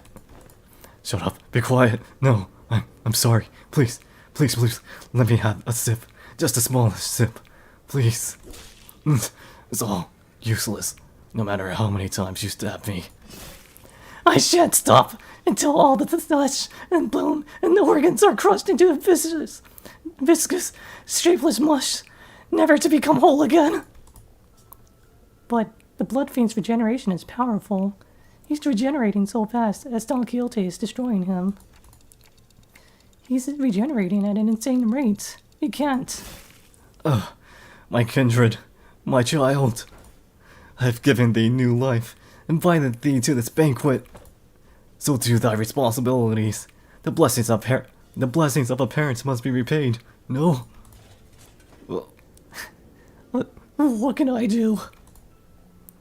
Find their weakness, break their anchor, make them kneel and grovel before me in desperation, just as you had. Wait, I think I've got an idea. Sasha began looking around wildly, surprised by Cassetti's sudden command. It's that the only way they fight, Reminds me a lot of the way we prosthetic using fixers fight. Huh. Just as prosthetic fixers slowly lose their sense of self-preservation, the limbs becoming no more important than tools to be replaced. Oh my god, is that your voice dub? Yes. These idiots act with such abandon, as though they had multiple lives to burn through.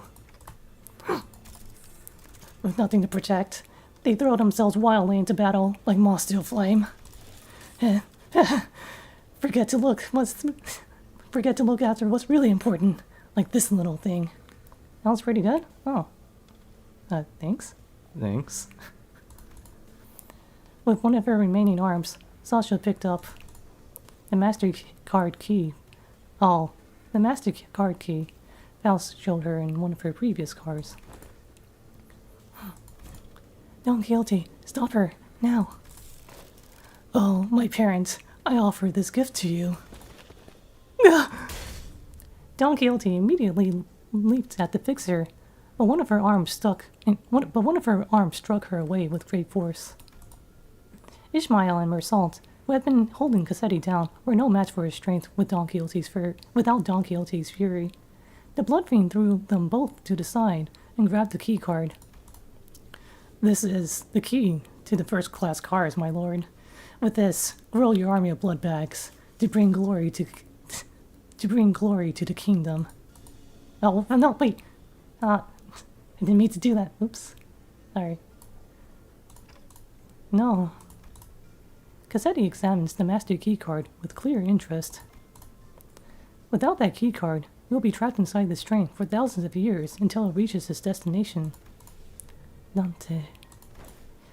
I believe myself to be trying my utmost to overcome this adversity without access to Faustus' knowledge and intelligence. However, with our loss of the master keycard, the uncertainty of this circumstance has greatly exacerbated. At the origin of this obstacle, Faust took a deep breath, as though she was about to take a deep dive into the source of all this trouble. Must be my over-reliance on Faust. From what I can tell, Faust has always been operating based on information she received from Faust, so a situation like this, where she has to make decisions on her own, has to be unfamiliar to her. But Faust is an admirable sinner, with or without Faust. True. I've been thinking the same thing about myself, actually. That I might have been relying too much on that perfect Faust. But even without Faust, you still gave us good directions to follow after analyzing the information we brought you. Maybe uncertainty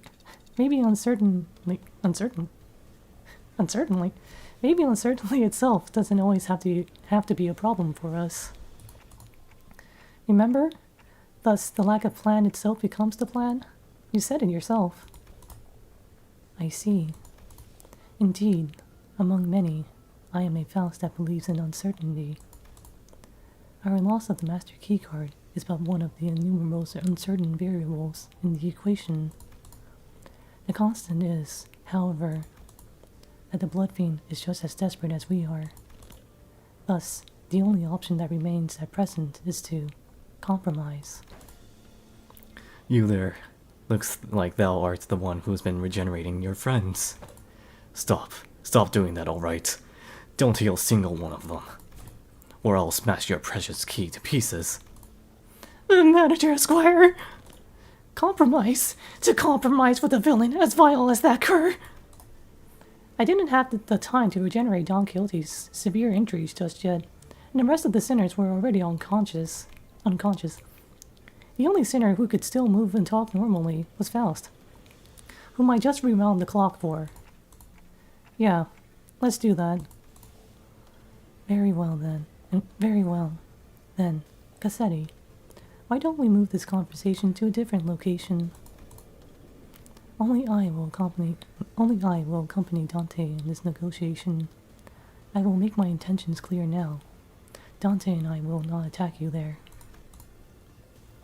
There is no doubt in my mind that Cassetti must be absolutely exhausted by the unending barrage of attacks from Don Quixote and the sinners. Faust's suggestion that we move this conversation to a different place without the sinners must have been a sweet one. Just you two? Huh? Huh? Huh? Yes, the freight car is immediately adjacent to this one. That is where we will further discuss what we each have to offer to one another. That clock must be thy monarch then, hmm? And thou art one of the retainers. Correct. Very well. This will be a royal debate then. It is only right that royalty talks to no one else but the one who is his equal. Manager, Esquire. We'll be back in a minute, Don Quixote. Thus, we left the incapacitated sinners and Don Quixote, who watched on with hollow, despondent eyes as we walked away. We carefully made our way to the freight car. So, Faust, why are we doing this in the freight car again? Dante, this will be my first attempt at a gamble. What? With that, the door shut behind us. What? What the? Oh.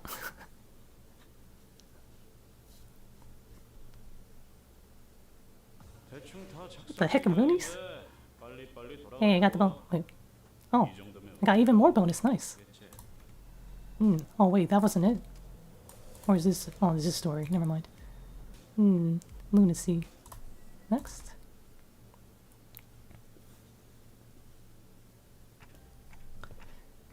So this passageway leads straight into Mephistopheles.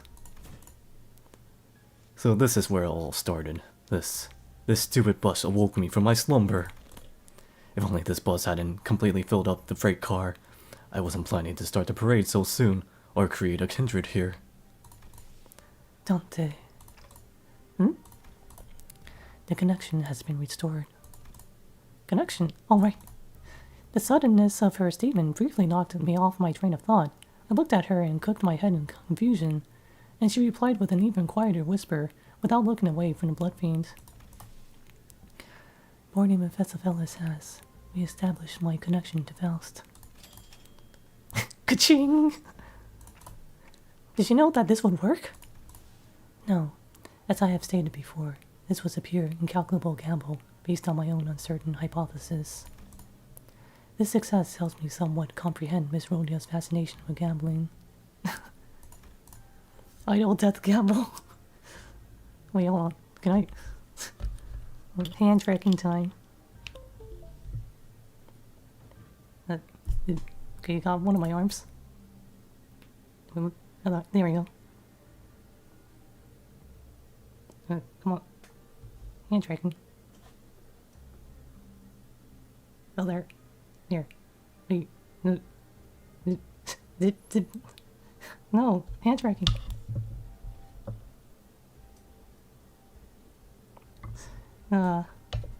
This hand track can be whacked, yo. Oh, there we go. Oh, why isn't the other arm like work? There we go. I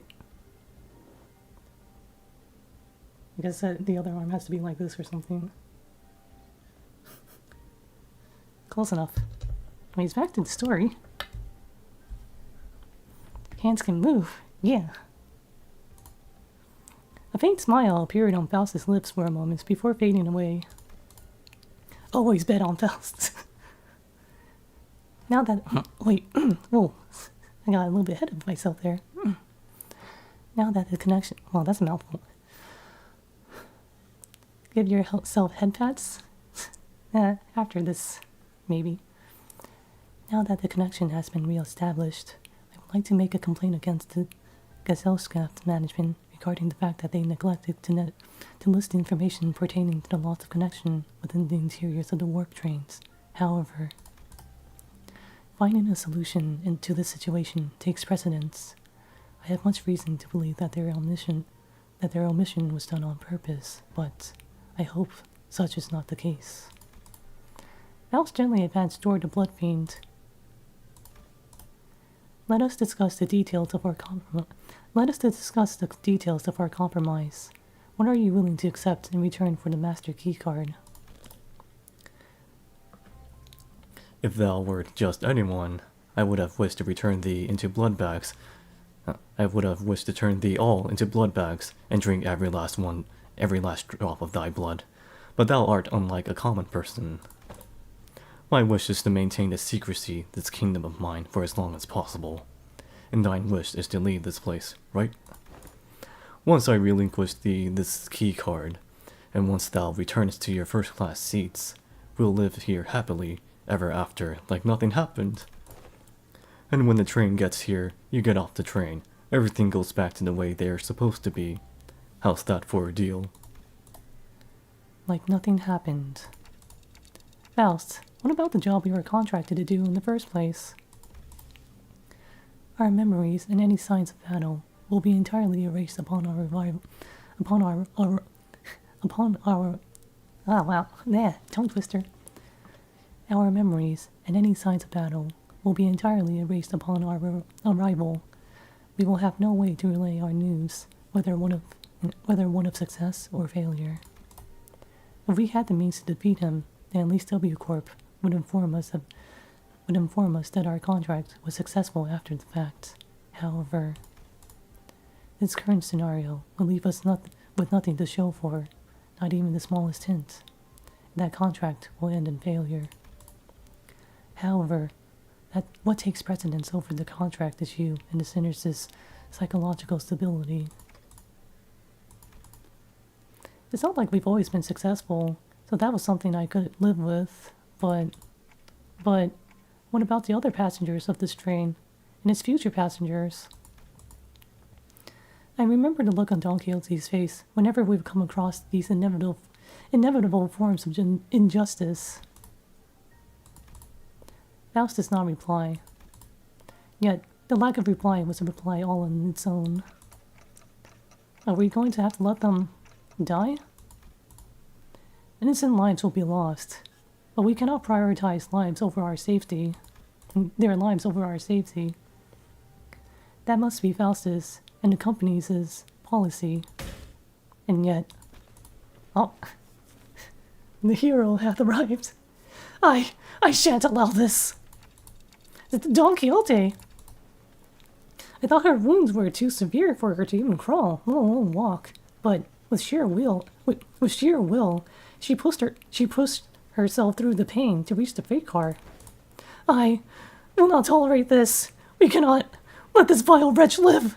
To turn a blind eye to everything he's done. It's her again. What? You want to stay here for what is essentially an eternity within this train? I know the truth. Everything hinges on this key, doesn't it? As soon as I break this in half, you'll have to spend the eons. You'll have to spend the eons inside this. I care not. I would welcome the eons. Should it mean eons of penance for thee? 'Tis much preferable to letting thy villainy go unanswered. Let this place be the site of thine eternal judgment. I need a drink after that. Oh, my throat is very, very parched.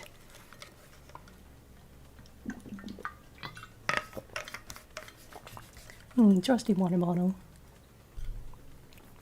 Faust and I grabbed Don Quixote.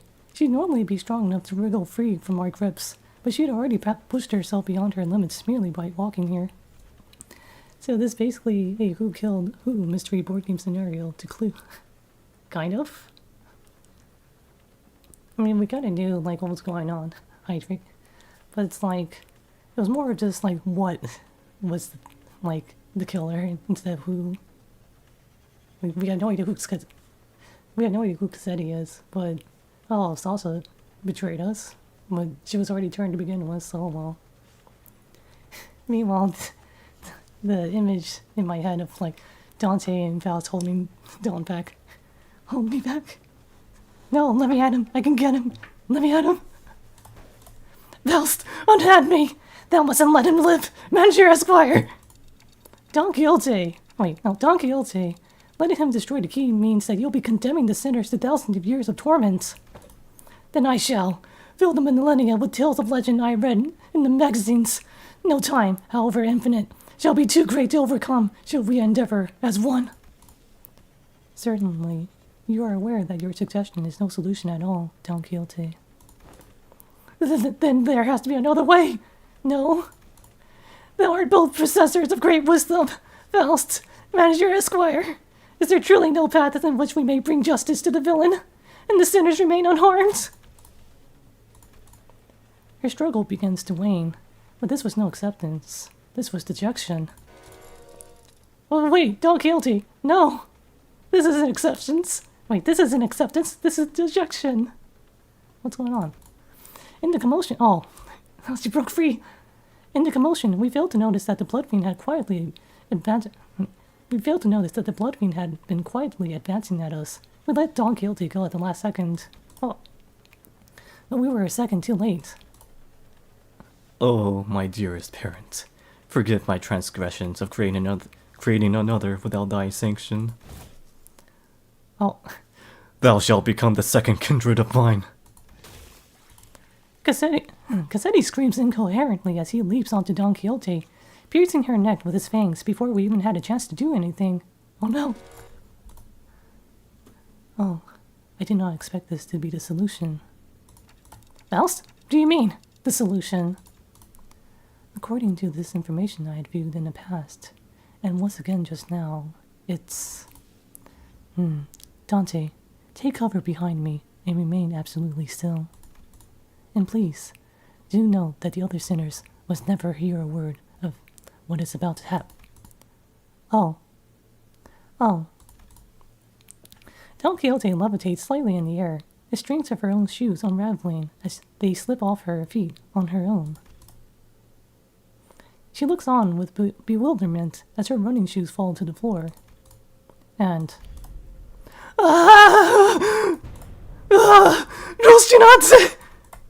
I said, apparently potatoes are related to tomatoes? Huh? I've always had this question swirling at the unfocused backstage of my mind. Why are you always so protective of those running shoes, Don Quixote? Running shoes? Ah! Dost thou speak of the dear Rocinante? Yeah, those. Have battle through thick and thin, feast and famine, with dear Rocinante, in sorrow and in joy, no matter the brutality of trials that hath struck me, and hath been a loyal steed by my side for however long it hath been in existence. She doesn't know when she got them? Ah, Manager Esquire, wherefore hast thou not saluted Rocinante as well? This may be a rather auspicious occasion to do so. Potato, tomato? Nope, I think I'm good. Be not so bashful. Go ahead. Go on ahead. Oh. Look, Stinky. Small girl is torturing TikTok with Stinky. Oh, God. Stinking they are not. Scuffed as they might appear, Rocinante is in pristine condition. Also, thou shalt not address me as a small girl. Evacuate. Small girl detected. Small woman. Don Quixote, don't tell me you go to sleep wearing those Rocinante. Oh, I've always been quite certain that someone so esteemed as thee, Manager Esquire, would care to ask me how Rocinante fares. I didn't mention that this question was inspired by numerous eyewitness reports from other sinners who saw her wandering the halls in her pajamas and wearing Rocinante. Verily, Rocinante and I remain bound together, even in slumber. There shall be no separating the two of us. Ah, wow, no wonder her feet smell so bad. Feet. We are bound not by need nor want. We are simply bound together through plight and delight. Pluck and pluck. Now that I think about it, every single identity of Don Quixote was also wearing those pair of running shoes, Rocinante. Have you ever taken them off? Take them off? Fie! Whatever dost thou mean? As in, detach Rocinante from my body? 'Tis a very odd insinuation thou maketh. She looks at me with puzzled eyes, as though those pair of running shoes off was somehow an inconceivable idea. Well, they're off now, so I guess this is our chance to claim them for once. And Don's feet. Oh god, imagine how rotted her feet might be. Jeez. Imagine. No, don't actually imagine. It's probably awful. They were something much more than just her favorite pair of running shoes. Her odd attitude of treating something so far removed from common sense as something completely ordinary. What does Rocinante mean to Don Quixote? What even is that thing? Well, normally powerful pressure suddenly explodes, radiating in all directions. In certain lore, vampires don't look like nightshade plants. Huh? As the metallic stench of blood suffocates the bus, filling every corner of it was a sickening horror. Oh god, the smell of Don's feet. Then, darkness. Oh, the red eye. Oh. No, that's impossible. What? Red gaze Don Quixote! In an all-absorbing darkness. An all-absorbing Don Quixote. Don really is short. In all-absorbing darkness, voices are only light. You are the second kindred. How did you... I should have felt your presence. I do think I saw a faint outline of an aura. I see a red aura and a long fur adornment of sorts. Doflamingo? Don Quixote? Through the shimmering aura, I think I saw red eyes. Oh.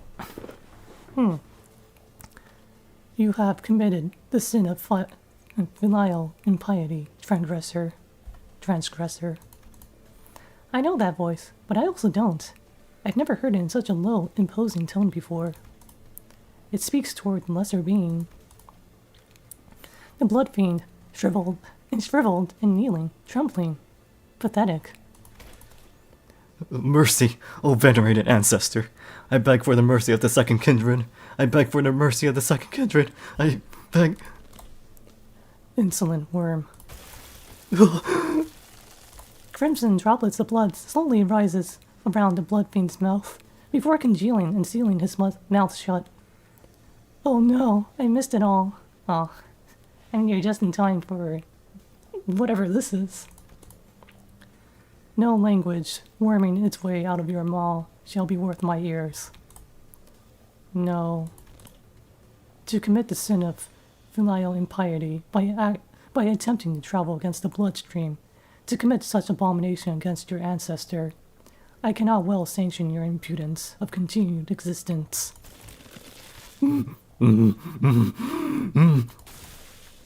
Coagulate, then melt away. Cassetti's body begins liquefying into a slick stream of blood, his form curdling and crumbling, then dripping to the ground. Wow! Rapidly, yet ponderously, like that ice cream donkey he loved so much, melting away on the floor, heated under the searing sun. Them dogs out in the open? Wolf. Bark. We thought we would get Face 89 and got Tsukihime. We thought we would get Face 89 and got Tsukihime. Well. Yeah. Well, Don Quixote's are good? Real? Wow. You. Don Quixote turned to look at me, who was still on the ground after being thrown by the shockwave. And with a cryptic look of pity, she uttered something. Indeed, you must be the promised timepiece. Something I couldn't quite understand. Rocinante, to me.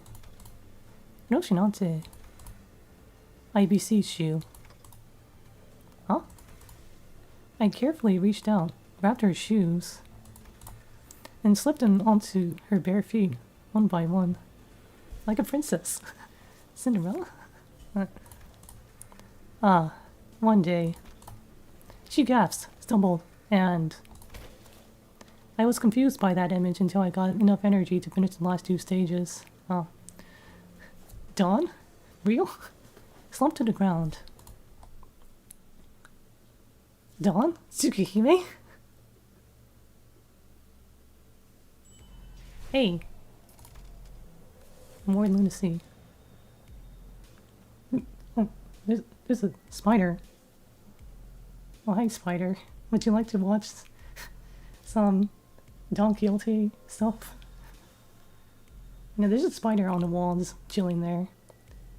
Hopefully hunting more of the ants that have broken into our house. The effect of giving us Dawn feet will be irreparable to the people community.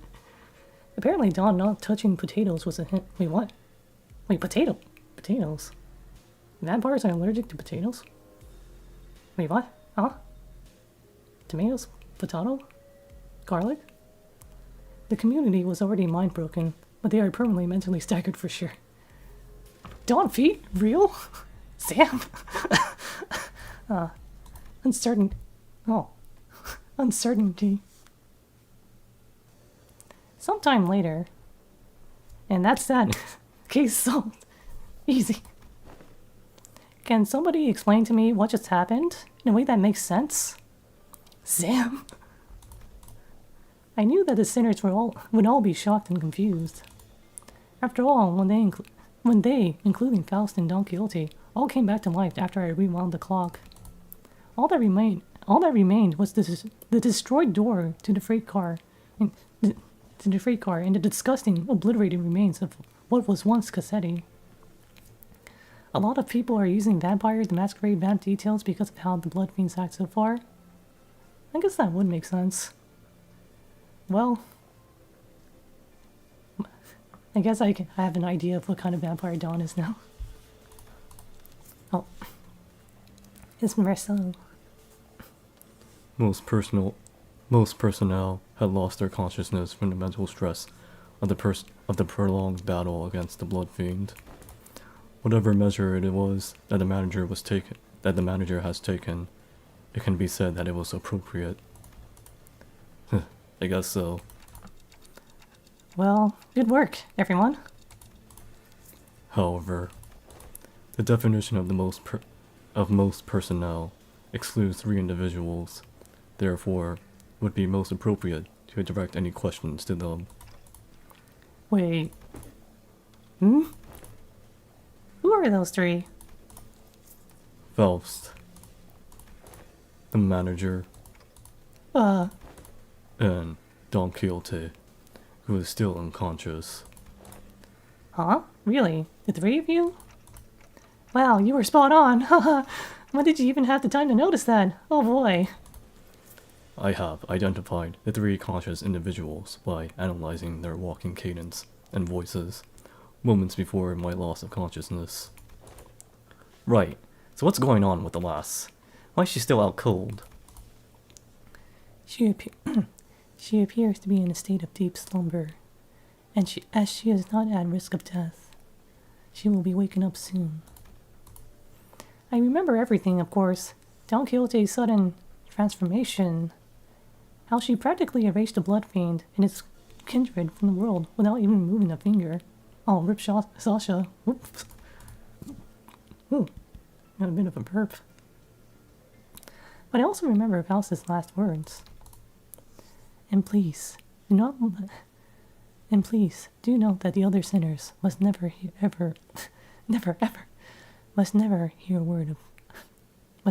word of what is about to happen. Oops. Don Quixote was unconscious, and Faust was answering every question with silence. It was only natural that their eyes would all fall on me. That's, Wait, that reminds me. Where's the keycard? Last I remember, it was in Cassetti's hands. He was in a far more presentable state than he was in before. Wait, so what about the keycard he was holding, though?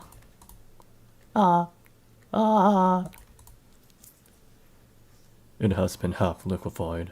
The remains have been melded with his finger bones. It appears to have become one with the metal phalanges. Wait, oh no, wait. Oh no, everyone, calm down, I said calm down! I really should have packed more cigarettes, How about we force one of those doors open? The master key card is not an absolutely necessary element to resolve the situation. What? How? It will require approximately 5 hours to formulate and proceed with an explanation in a manner that will allow the sinners to fully comprehend the exact how of this methodology. Therefore, it will be delivered to you in a digestible, summarized format. Do our actions have consequences in this novel, or is it just reading like a manga book? Thinking. Yes. No. Maybe. Who knows? We'll figure something out. Remember. It'll work out somehow. Well, that was short-lived. She's acting all smug again. Smug Faust.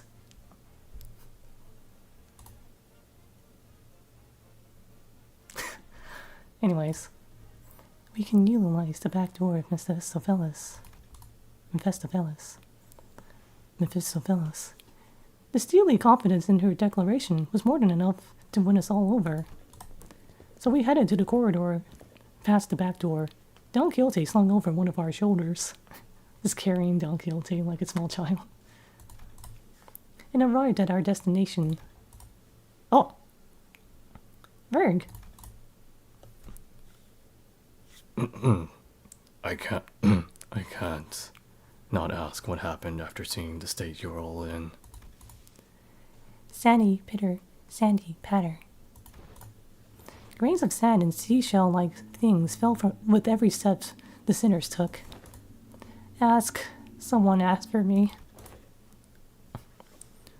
To explicate, it can. Grains of sand roll about in my throat with every word spoken. Some time ago. Faust explained the simpler gist of this plan as we made our way to the back door. To put it simply, we will spend the time at a space disconnected from the train. The train should be arriving at its destination in approximately 10 seconds, going by the A-Corp timescale. All we must do is remain somewhere in our original dimension for that duration.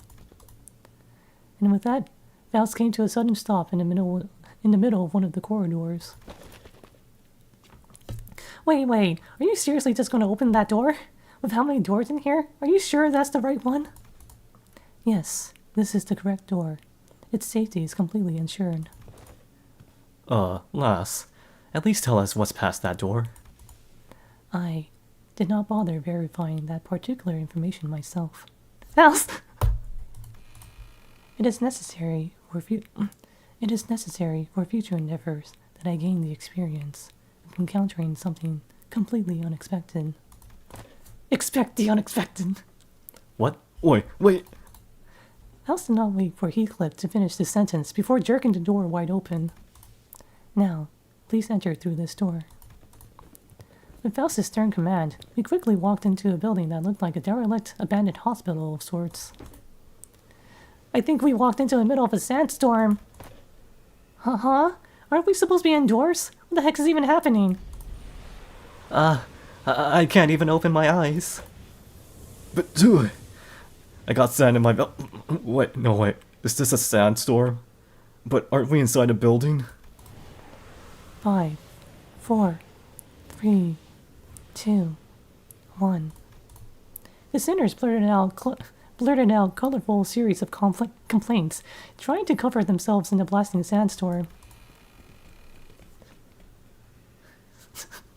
I hate sand. I don't like sand. It squirts and gets all over the place. But Faust continued to count in that same indifferent rhythm before dragging us out of there just as urgently as she had herded us in. So, we managed to return safe and sound to the interiors of the warp train as it arrived at the P-Corp platforms. It's a video game. It's magic, I am explaining Jack. Oh, as the train was still getting cleaned up, that is. And with our bodies completely covered in sand. I thought we'd never make it. Whoa. Are you guys okay? How did these passengers... We were so happy to be done with this whole ordeal that even the W Corp cleanup agents in the middle of a cleanup mission looked downright hospitable. We are employees of Limbus Company. We boarded the work train at the behest of your employer. Oh, so you guys are the people that our captain told us about. They really let you guys keep your memories, huh? Oh, that reminds me. One of the employees must be sleeping inside that hibernation pod over there. Oh, that. Huh. I've never seen it in action before. Thanks. Let me go check. That hidden compartment behind the chair that the cleanup agent crawled into. Inside it was... Huh? There isn't anyone in here. Maybe we're looking at the wrong pod? This is the correct spot. Then the disappearance of the individual who has entered this pod would indicate... I guess these folks aren't all there in their head either. Maybe you guys are just mistaken? I doubt that. Yes, they must have suffered from a momentary collective hallucination caused by fatigue. Very well then, we will see ourselves out. Val cut the conversation short before the other sinners began asking too many questions. Now that I became intimately familiar with the meaning of that gesture, I followed her to the outside without another word. Right. Have we arrived? Rise and shine, lass. Had enough nap yet? I see. I will hear the details of the incident on the bus once we're traveling again.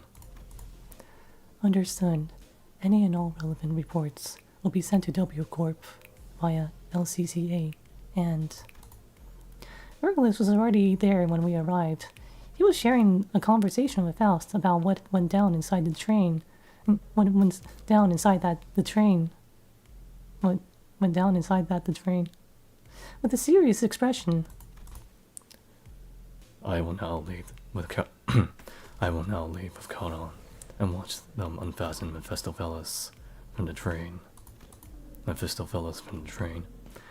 The moment I hand on the manager's head, the minute hand on the manager's head seems to be desperately signaling me that they have a lot of burning questions to ask you. Allow me to give you two some space. I was finally able to ask Faust once Virgilus left. Why did you do that? Faust's body was, quite literally, blasted to pieces from the sheer explosion pressure that filled the room the moment Don Quixote's shoes came off. Oh, wow. It was that still she knew it was going to happen. Because it was the before...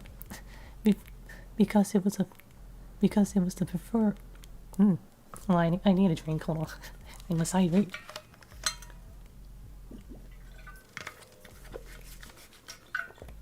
Dawn makes Faust explode? Real? Because it was the preferable course of action to having the same explosive demise occur to your body instead. Ah, true. I do find it regrettable that you were made to turn the clock, despite my knowledge of the high likelihood of my death upon that occurrence. No, I'm not blaming you for that. I just wanted to know how long you've known that. Don Quixote is... That is something I have been aware of since the LCB was first established. The same could be said of Virgilus. Of course. However, it was by the will of the LCA superiors that this knowledge remains withheld from the manager until the appropriate moment. And that appropriate moment was back there? According to my private judgment, yes. Well, as my connection to all communications, including one to Faust, had been severed, I was not in a position to receive the headquarters' authorization for that action. Right. Oh, Though the full, though the full truth may remain obscured still, we are once again returned. returned. That was a layered word. We've returned to one of the warp platforms in our own dimension. We've returned to our daily lives of speculating about what's next in our path. And the usual Faust, reconnected to Faust, has returned. Yes. Faust's reply to Yusong's nebulous. Faust's reply to Yusong's nebulous wording with a quiet affirmation. Please, do not take this query with any greater import than a mere jest. However, do you suppose I shall see her again? Ah, he knows. Oh no. I mean, it's Yusong. Like, he's pretty smart. He's a smart boy. Pretty smart man. He's not a manlet, though. Sinclair, however, is a manlet. Same height as Dawn, probably. But Dawn is even more of a womanlet than that. She shot a puzzled look at Yusong. In a way, it was quite the pleasant encounter, was it not? Yusong mused ambiguously before leaving us. Phew. The incident at the warp train was such a chaotic mess, and it felt shorter than it really was. But I also learned so much about so many things. But it was too soon to start racking our brains about what kind of nonsense trial we were about to face in P Corp. So I decided to enjoy this momentary peace. Ow! Cough! Ow! Do we find ourselves at P Corp? Wherefore is my throat still parched? I'm too tired to explain. Chiquita, you missed out big time on one crazy adventure. That vibrated the last few grains of sand out of my ears. Oh wait, no, hold on, let me run that back. That vibrated the last few grains of sand out of my ears. The sinners look at Don Quixote's bewildered awakening, grinning. There's no way to know what we will be facing here at District 16, where P Corp was located. But we got this, right? Right? The same faith I saw in Faust, who believes in uncertainty, rises within me too. I looked up to Faust, only to see that Faust was looking at me as well. She nodded at me with her usual, barely noticeable smile, and I gave her a light nod back in return. Time to go find ourselves another golden bow.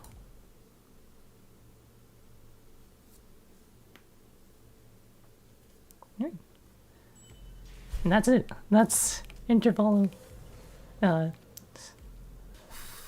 4, 2, done. Console 6.5, 2, done. More lunacy. Oh hey, I have enough for a 10 roll, but I need to save that for wall purpose. Faust just gives Yusong the old king 1,000-yard stare. Alright, now I can get you. Exchange, yeah. 이야, 시간 한번 더럽게 잘 가. Oh, time to do some reading later. I'll finish off the stream with that first. Yeah, give me that. Yeah. Oh, we don't have enough for the frame. No. Oh well. I'll come back to it later. Convert some energy. There we go. Really, what's this? Something about having a flank helps dull the fear in combat, I think. Something about having enkephalin helps dull the fear in combat, I think. Helps clear the... wow, I can't do the British accent right now. Prosthetic body. Alright. It's time to up tie. where? Oh, there you are. Let's level you up a bit first. We've got some EXP tickets.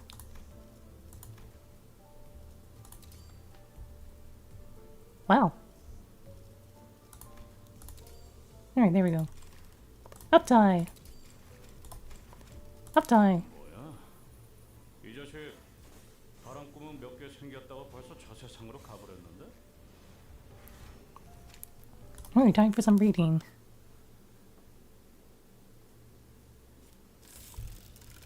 Oh.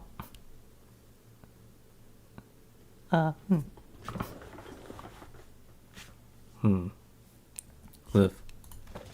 Heathcliff. It is one peaceful afternoon.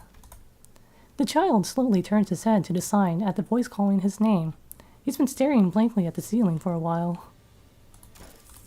Heathcliff, come on. Are you planning to zone out for the rest of the day too? It's lunch already. Hello, Cracker Cliff. It's only lunch? Bloody hell, mate. What a slow day. The office fills with amused laughter as the child begins pulling his hair with all four of his hands. Maybe the laughter made the child feel a bit self-conscious. He quickly attempted to change the subject. Oh, so, what is it? Why'd you call me? We're going out for lunch at Ham Ham Pong Pong, just around the corner. Are you coming with? Ham ham pong pong! Oh, wait, no, my hand tracking. Let's try that again. My jank hand tracking.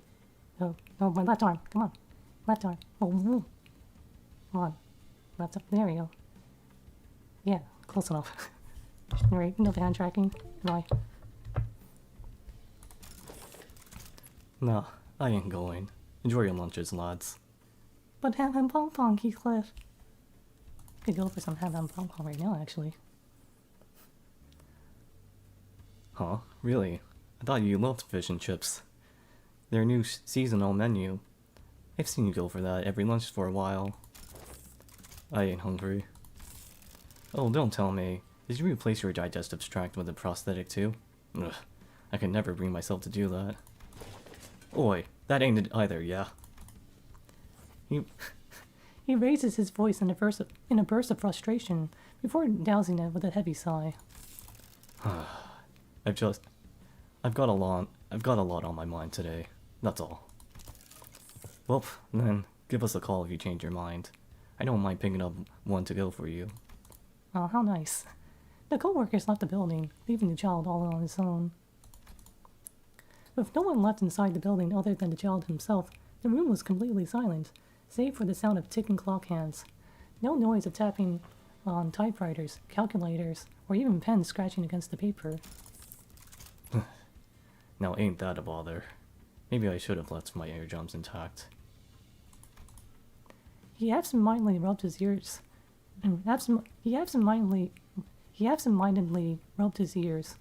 which had been recently replaced with a prosthetic. Oh. Then he went back to staring blankly at the ceiling. The child's been having funny thoughts as of late.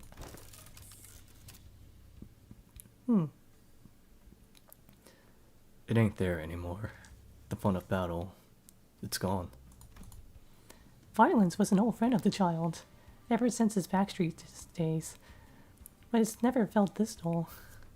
No, the violence is becoming boring. No, I need more ultra-violence. I must go doom guy on. A good, singular strike used to make him laugh with exhilaration. Facing down a powerful enemy used to make his competitive spirit burn brightly, even as he grumbled. Of course, when he cooled from the heat of battle, he'd go back to his usual self, thinking things that an average person might think.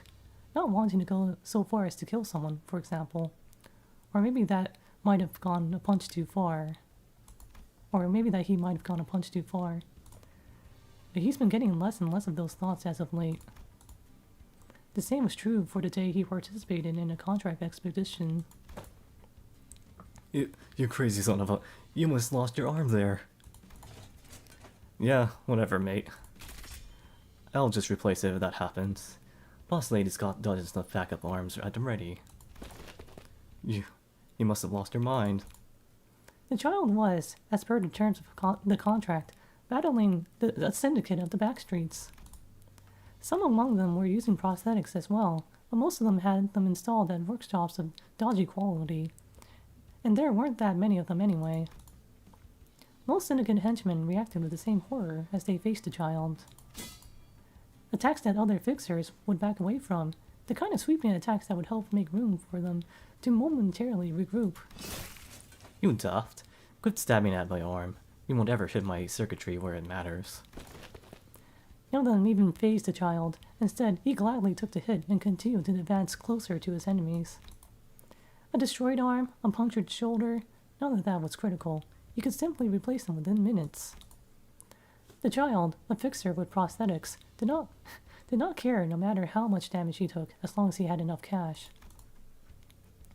The battle was easy, of course, but the child was bored. Even after a grueling battle, all he could think was, "Oh, we won. Cool." Even as he stabbed his enemies forcefully with a spear, all he could think of was, "Oh, there he goes." The fact that none of the violence inspired anything other than the simplest, most surface level of observations was mind-numbingly boring to him.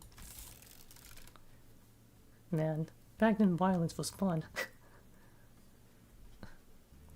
Still zoning out, Heathcliff? The child snapped out of his dry reminiscence of the expedition when his co-worker called over to him.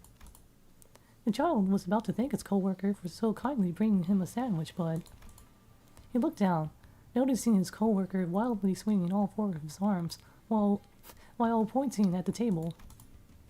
He'd spilled his cup of coffee all over the table, drenching the report he spent all morning writing. Huh? Did I spill that? Who else, man? How should I know? I don't feel heat.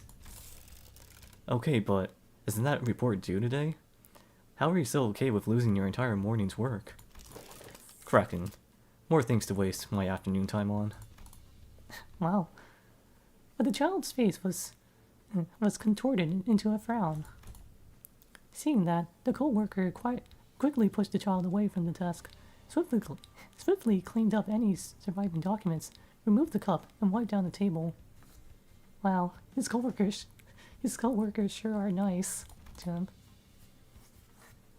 All that task was rather quickly and completely done, incompetently done, once all four arms of the co-worker got to work, and only when the table was squeaky clean did he return to his seat. The child watched all of it in flabbergasted silence, let out a hollow chuckle, and then leaned back in his chair. Huh. Maybe I should quit. An utterance full of emptiness. He's been spending his days upon days sitting in the office, save for the days when they'd go work on a contract. He'd only planned to work here for a little while before quitting, but he's been unable to bring himself to get to the last part of this plan. Where else would I work or go? What a bother. The multi-crack office, which was composed of only fixers with prosthetics, was a comfortable space for the child. Perhaps a little bit too comfortable. He spilled coffee on himself. Spilling hot coffee at someone was no big deal here. He could also hold down conversations about replacing his arms and legs without making things awkward. So, I went out to get my arms and legs replaced the other day. In corp. In corp. Maybe it was that sense of camaraderie within this group that made him feel awkward every time he left the premises of the building. Grabbing piping hot items without hesitation, walking for hours upon hours without ever getting tired. It was those little things, those minor details, that had been making the child feel a sense of alienation ever since he replaced most of his body with prosthetic parts. Well, I suppose I ain't going anywhere without my family. Wonder if we'll pick up any interesting contracts today. Waiting and waiting for a small pebble to make the tiniest of ripples, ripple in his tedious, uneventful life, the child looked up looked back up at the ever so familiar ceiling. Days rolling, clicking by like cogs Days rolling, clicking by like cogs in a machine. The child is merely growing used to that kind of life, the life in the city. Oh, that's it for the Heath Up Tie story. Hey, lunacy. 나 오늘은 회의 때 Alright, Dawn, go back to 색깔별로 펜으로 다 that. 본인은 고민할 싫고 Wait, where's Heath? 난 Heath. 토끼야. 난 토끼야. 풀이 있는 foot 곳이라면 어디든 this. 가서 전부 해치고 Hey. 고막가처럼 Oh, that's a lot. 쪽으로 넓혀두긴 했는데 시끄럽기만 하고 도움이 안 되잖아. 도움이. 아, 다른 걸로 교체할까? 비용은 어떻게든 되겠지.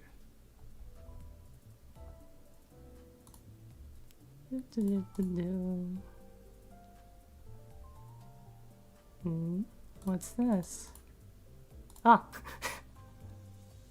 Hey guys, we're back on the warp train. Check us out. You guys ever heard of Lovetown? We should pay a visit there sometime. Anyways, we were originally gonna use this for like the PNGs, but it's like, well, kind of felt like busting out the B-Roid model again. It's been a while, and like I didn't have a W Corp like PNG ready. All I had was Yuuyami's W Corp. Hello. Well, that's it for. Wow, he clipped me on. Anyways, that's it for this intervalo, Kanto 6.52. Good night, goodbye. Good night, goodbye. But